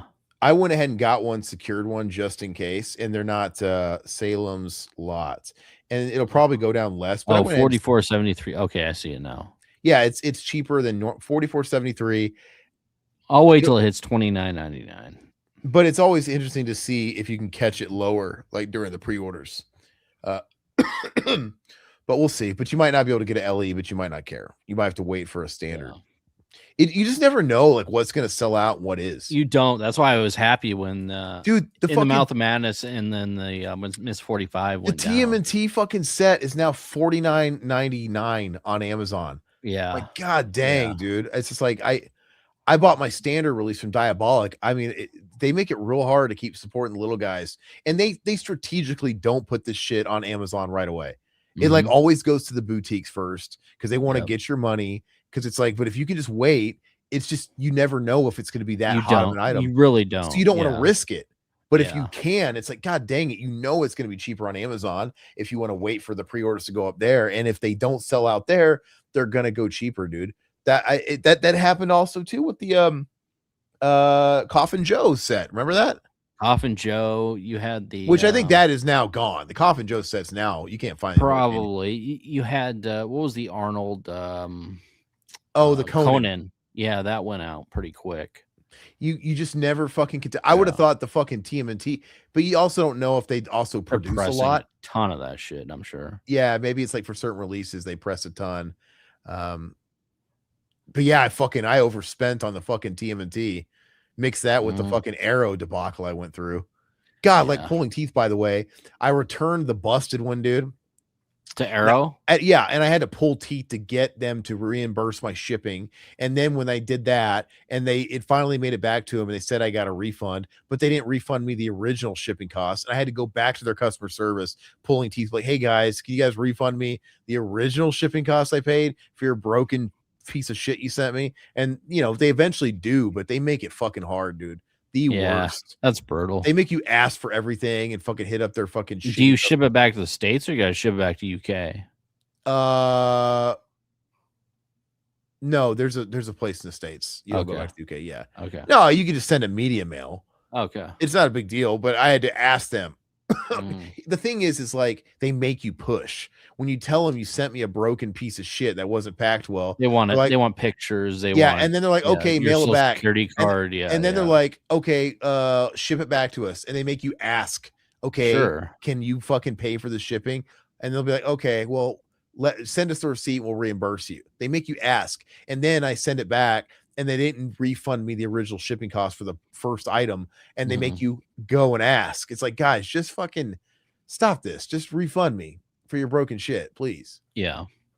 So anyway, Little Nicky, that's getting Outbreak. Did Outbreak have a release before? I don't know. I don't think so. This is the one I don't think I ever saw back in the day. This was Dustin Hoffman. I don't. Morgan Freeman. It's funny how Dustin Hoffman is getting the main marquee. Morgan Freeman's a big star. I mean, I think it's got Annette Bening. They're underneath him, but and Little Nicky, dude, I could give two shits about Little Nicky. I'm not into that. It's getting a steelbook. It's a Blu-ray steelbook too. It's not even a 4K. How much is go up? How much are they charging for Under Siege right now? 25. 25, not bad, not bad. It's a good price, yeah. Evil Dead Rise if you want that. Okay. There's Breakdown, dude. There's that $49.99 TMNT set rubbing in my face. I wonder if eventually they're gonna like. You think eventually they're just gonna have an unlimited supply of these, or eventually they're gonna put out like a slim I version don't know. with the discs? Even if it was $20, I wouldn't buy it just because I'm not a TMNT guy. You're fucking on crack. I would pay $50 for the first movie. I know you I would. basically did. Would. I Yeah. basically bought it twice for the first movie. Yeah. I don't give two shits about the third movie. The second one is nostalgic, but you know, that's kind of it. What do we got here? Oh, Pussycat, Faster Pussycat, Kill. Yeah. Who's putting that out? MVD or something? I don't know. I'm kind of curious myself. RM Films? Never heard of them. I don't fucking know. I mean, it's kind of a classic, exploitation classic. Here we go. Lionheart's coming out April. Okay. Like I said, I feel like I kind of need to see some reviews of these. I wish MVD didn't have these films, honestly. Well, see, like I said, MVD is not done 4K before. This is kind of their first foray into 4K, and they're just not proven yet. And I don't want to pay what they're asking for pre-order prices for these. Well, I don't know what their packaging looks like either. I mean, I think they're going to be as bare bones as the Blues. 32, yeah. And I have the Lionheart MVD. It's like I want to wait and see some reviews. They need to blow me the fuck away, and then even then, I gotta catch them on a sale, dude. They really don't give you a whole lot. They're not out yet. Well, I know. I wanted some specs. Yeah, I don't really have anything. Is it? I mean, it literally looks just like the Blu-ray, but so it's probably not worth investing in. But I'm gonna wait and see if there's really any. The Welcome to Derry getting a Blu-ray set and a 4K set. And I think we're into June. I think what's the last one in June? Riverbend. There you go. Who is that? Who is that in Riverbend? It looks like Fred the Hammer, dude. That's what I thought. I was like, is that Fred the Hammer? It's a guy named Steve James. A black major. Why is this skin color important? A black major, Steve James, and his men are on the run from a rigged court-martial and hideout in a small Georgia town where a cruel white sheriff is terrorizing the black population. That's why. That's why. Yeah. Together with one strong-willed woman, they formulate a bold plan to fight for freedom and human rights. Okay. Okay. I'll pass. Steve James, dude. He was probably like an ex-ball player, I bet. Kind of like Fred the Hammer. I bet you, dude. He's probably like an ex-ball player. Anyway, did we get through them all? Yep. But as far as like the stuff, what they didn't mention, because there's stuff that doesn't have release dates that's announced too. Yeah. So I'm still kind of early. So we mentioned Salem's. Let me see. Child's Play 2 is getting a double dick steelbook from Shout. Fuck them. Don't need it. I didn't even notice Garbage Pail Kids on here, but that's getting. It was early. It was like January. It just came out. Yeah. And Fast Times is getting a 4K Criterion upgrade. That's TBA. There's no date for that yet. Well, I don't know if it's worth how much better can it look? Honestly. Yeah, that's a very 80s kind of. I love it. I love the movie. It's a grainy looking film. Yeah, I really don't know if it's really worth upgrading if you already have the Blu-ray, but it really is one of the greatest movies ever. It's a 10 out of 10. Yeah. I want to see. Some people have said that, like I heard people saying that the Breakfast Club 4K wasn't worth the upgrade from the Blu-ray. That's just from a couple of people I read online. But I didn't own the Breakfast Club Blu-ray, so I did buy the 4K eventually. But I own the Fast Times, so I'm gonna wait to see that's the great thing about Criterion is you don't feel rushed because exactly Criterion doesn't sell out. They make plenty, and they don't have slip covers or anything like that. They're just I kind of love it. Yeah, I kind of love it. And so you can wait for a sale and not feel pressured because you're going to get this thing for half price at some point. If you just wait like a couple times a year, you're going to get that. And you can wait to check out the reviews. I actually love Criterion. I don't think Criterion gets enough respect, man. They have their marks, man. There's a lot of Criterion heads out there, man. Some of their releases do have like the boxes. You know, like the 4K for Dazed and Confused is a fat box. Yeah. Videodrome is a box, not a fat box. There's inconsistency in their packaging. Like some of their like primos have boxes, but they're different like girths and shit. And then I just kind of like the classic plastic. They're cool. They're very sturdy. I'm down for it. Let's see here. Yeah, Garbage Pail Kids Yeah. is getting a Vinegar Syndrome release. Who else could do it but Vinegar Right. Syndrome? Oh no, November. Did that actually come out yet, or is that? No, I don't know if it, that shipped. no, it doesn't come out yet. It's coming out in January. Kill Bill, I just can't with the one person kills 100 guys at once. When you destroy all reality and become a Looney Tune, there are no stakes, zero-dimensional characters, no reason to care about it. Hey, speaking of Mortal Kombat, that's why I fucking hate those new Mortal Kombat movies, dude. Everybody that died in that first Mortal Kombat reboot is coming back in the second movie. Like they just got brought back. Like that's great. So it's a tournament. So it's just like a video game. You guys are literally making it like the video game where you don't really die.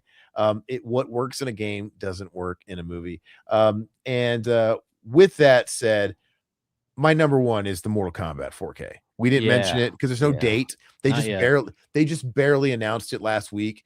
And it was kind of like a teaser announcement, but it was official enough. But it's coming to Arrow 4K. And I am hoping to God there is no Arrow exclusive because I will not buy it.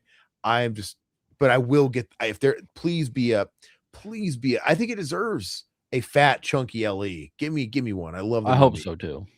But I am super excited to see if they have unearthed any new special features from this movie because I'm fascinated. I think I'm fascinated with the time period. I think I'm biased. I just love the time period. And this movie already has quite a few good special features that have been the Blu-ray that came out years and years ago. It's got, all the featurettes that were on that VHS release. It's got some more shit. They put the fucking Journey Begins cartoon on the Blu-ray, which I appreciate. But there's been nothing else. And I all they could really do, I don't know if there's any deleted scenes that they could give us because they never put deleted scenes on the old releases. Yeah. But we know there was because there was literally B footage in the trailers that weren't in the film, right? You can't run from me, Shang. I don't need to run. That was never in the movie. Yeah. So like we know there's some stuff. I would love it if they got their hands on that. And I think, and obviously Larry Kasanoff is kind of behind. He still held the rights to the movie. He was part of this. So hopefully he was holding on to something. And also, please, I hope they went out of their way and got it's Arrow. Arrow's been pretty good about that. They did it with the TMNT release, getting new interviews. Like I wanted you to talk to Lyndon Ashby, Carrie Tagawa before he died. Carrie Tagawa just died. Hopefully they got something. Carrie Tagawa just died. They would have. I hope it's possible they're not done with the special features yet because if they're just announcing it, I hope they got to Carrie Tagawa before he passed away. But give me new interviews with Robin Shue, however you say his name, Lyndon Ashby. You can't get Trevor Goddard because he's been dead forever. That's fair enough. Bridget Wilson or what is Bridget doing? Bridget Nielsen. She married Pete Sampras. Oh yeah. Okay. Bridget Nielsen married Bridget. Brigitte Nielsen and Bridget Wilson are two different people. You keep fucking, interchange names. She married Pete Sampras and she's been out of the limelight ever since. I think she doesn't do any of the cons or anything. The Mortal Kombat guys have been doing. No, she doesn't. So it's like I would love if they got her. Hopefully she agreed to do an interview and they flew out to her because she doesn't do anything with any of it. But I think Paul W.S. Anderson is fascinating. Yeah. I know he's hated, but like I think he's a very cool guy. I like the interviews I've seen of him on YouTube. He's a very likable guy. He's hard not to like, and his story is hard not to like, and you kind of understand why he does what he does. And it's like, fair play. I don't have to like all the movies you do, but you're cool. I'd have a drink with you. Surely they got an interview with him. Give us a commentary with him. We've never had commentaries, I don't think, for the Mortal Kombat. Give us loads of commentaries. And the cool thing about that movie is, unlike Bridget, everybody pretty much embraces it. Like Lyndon Ashby all day long would do a commentary. Oh, I'm sure. He's one of these guys that's like, he embraces it. It's like, oh man, dude, I love that I was part of Mortal Kombat. He sees the grass is greener. Like he didn't have a huge career after it, but he's like, I have this movie everybody talks about, it comes up and they want to talk to me about it and ask me Mortal Kombat. He's like, I love it. I love being Johnny Cage from Mortal Kombat. Like, I love you, Lyndon Ashby. That's the way. You ever think about reaching out to him, see if we can talk about it? If he's on, especially if he's on. God, I would love to. You know what? I never had a reason to. I thought about it. Yeah. I used to be friends with him on social media. Just he's one of those guys that'll add you. But yeah, now that there's a reason to maybe get him on, Absolutely, I should. Maybe I get Robin's shoe, dude. I would love to talk to Robin. Yeah. I would love to talk to Paul W.S. Anderson, to be honest Oh, with that'd you. be awesome. Yeah. I would love to fucking talk to that guy. I'm gonna get to work on this. Yeah. I just got excited. And Christopher Lambert's still alive. He's fucking old. So I'm glad they got him. Hopefully they talk to him. But I am just give me some new interviews. Give me some, and I will feast on this shit. And the other release too, we didn't bring up, Day of the Dead.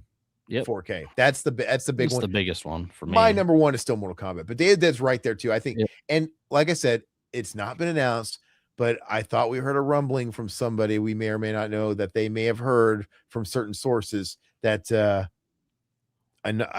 Does he even want to say in this? I don't know. That maybe somebody else is putting out a version of it as well. Let's just say that. Yeah, there's rumors that Second Sight's going to put out a version too. And if they're putting out one, no, but for sure. But. If they put out one like the Dawn set, I'll be all over that shit. I know I don't like it as much as Dawn, but I just can't not. I love Day too. I'll buy them all. I have to get that if they have one that matches the Dawn. Holy shit! Oh god, dude. I don't know. You can't match that Dawn. But I mean, if it matches into stature. Oh god, if it looked. Who knows if it has like any features, dude? Like the features probably don't exist that they have for Dawn. I don't know. They have a lot, but I don't know if they have as much. But it deserves that presentation, is what I'm saying too. Yeah. But yeah, so we're stoked for that. I guess we can wrap up. Let's see. Let me read. Plus, I forgot all about the fact that the film suggests that the bride has been getting graped for 4 years. What the fuck was even the point of that? Just pointless, edgy BS. That's Tarantino, dude. He's got to throw in his grape exploitation, dude. And enough with the feet already, QT. I forget how much I hate this film sometimes. Okay, I'm done. During the holiday season, though, on sale, I did pick up the vanilla version of Jackie Brown. Because again, when they released that and the Kill Bills, they had the Lionsgate Unlimiteds. And believe me, they look a lot cooler, but they ain't worth $40 fucking dollars. I bought the basic, just no slipcover Lionsgate release for like $13, $12. I'm like, it's not worth it, man. Yeah. Sorry, guys. I got a cough.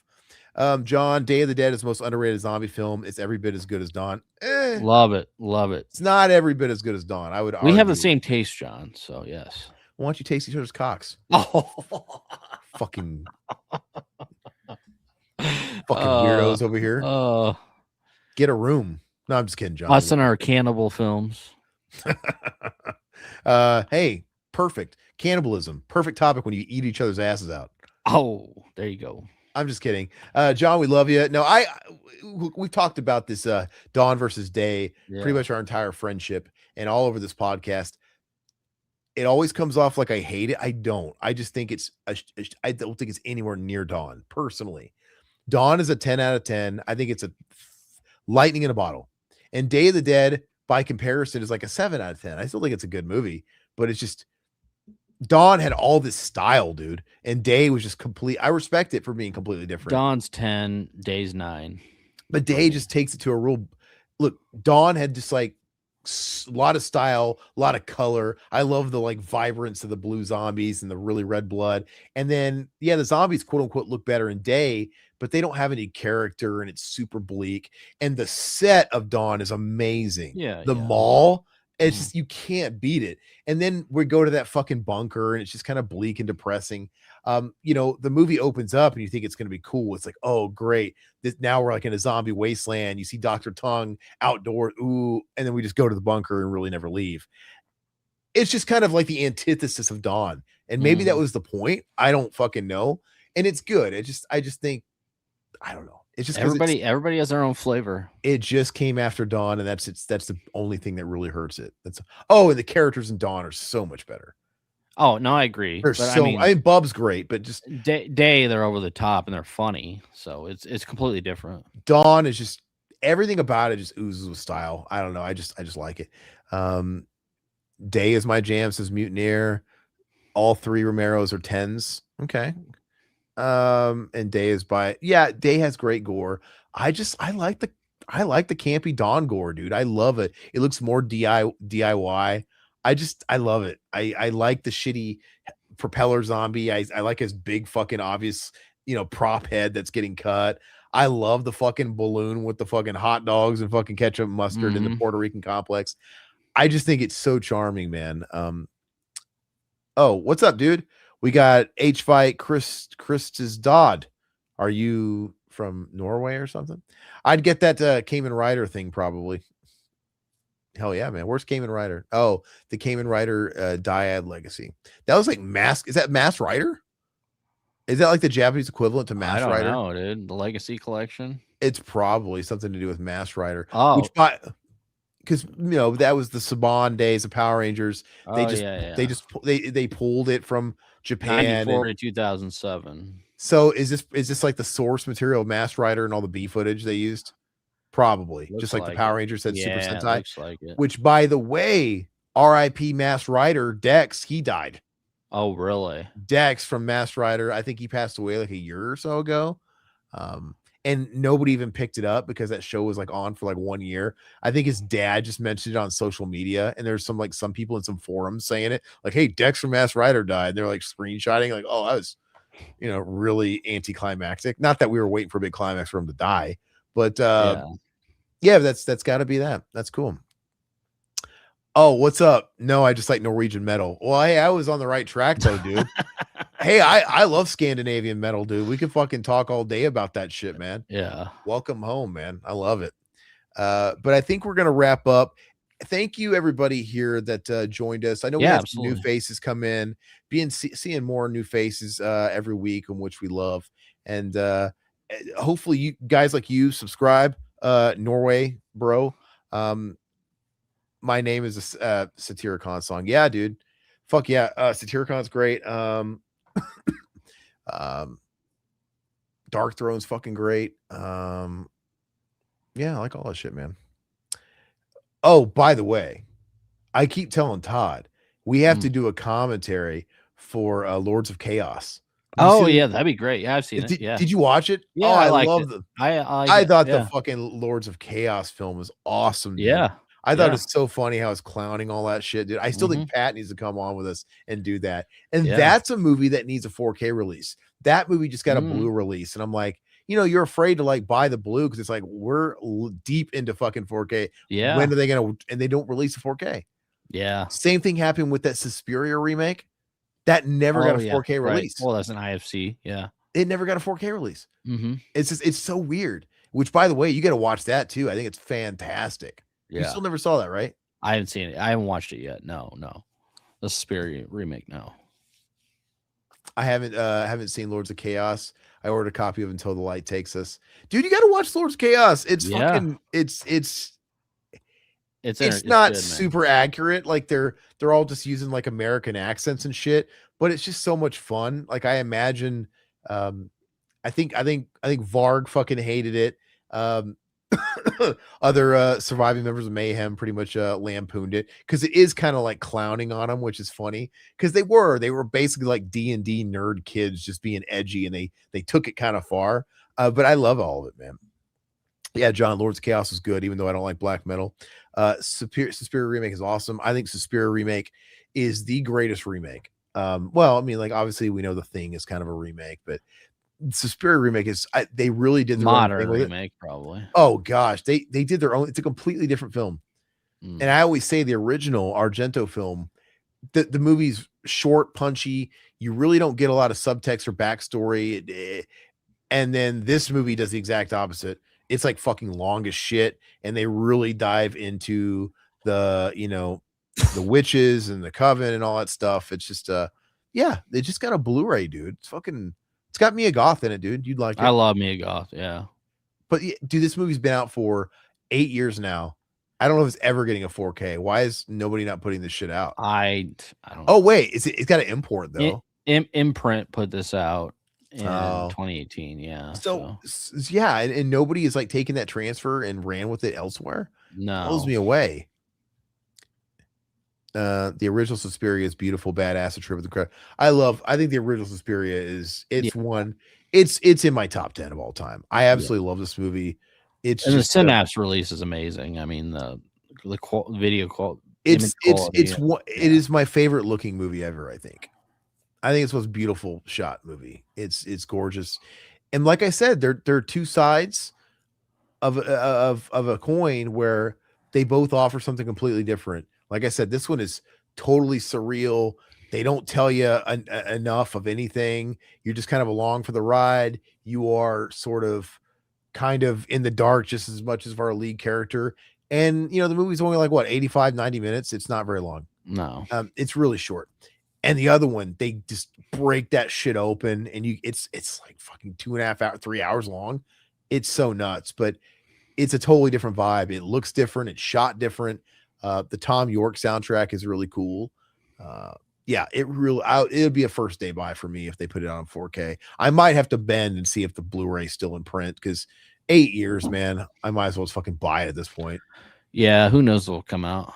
The editing makes you feel like you're under a spell. Absolutely, dude. Mia Goth is both hot and ugly. Hey, that's fucking hilarious. That's the perfect that's actually the perfect way to sum Analogy, it up. yeah. Because she didn't do it for me at first, because she's got this very average look to her. Not that that's unique. bad. She's unique looking. But when you watch her in films enough, it's like, okay, she starts getting burned in your brain a little bit, and you kind of get it. The freckles start to do it for you.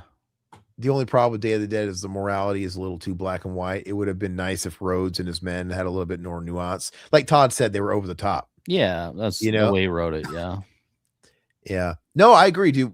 Mia is definitely attractive. Yeah. I just had to decide. It took me a little bit to decide. Like, yeah, eventually. I think it was finally when I saw Pearl, it clicked. She's definitely an interesting actress, which I do appreciate her a lot. Yeah, the dancing scene. By the way, it's like case in point, in the original Suspiria, it takes place in this dancing academy, and you never fucking see any of the dancing academy shit, really. Mm-hmm. And this movie's there's so much of the dance academy stuff in the remake, and you're talking about that scene, which is wild, contortionist shit. Yeah, and Pearl's excellent. Well, thank you guys. Like I said, if you guys are new, feel free to give us a subscribe. I can't talk. I got some cottonmouth going on. And tune in Friday we're going to be doing a pre-show as we normally do, a stream for everybody. I'm going to watch Under Siege, this Arrow release, and I'll talk all about that. And then after that, we're going to be doing the members only commentary that we do monthly for our members. If you guys are interested in joining the membership, supporting us, $2.99. That's all. And you get access to all the member only commentaries. We've got a whole stack of them at this point.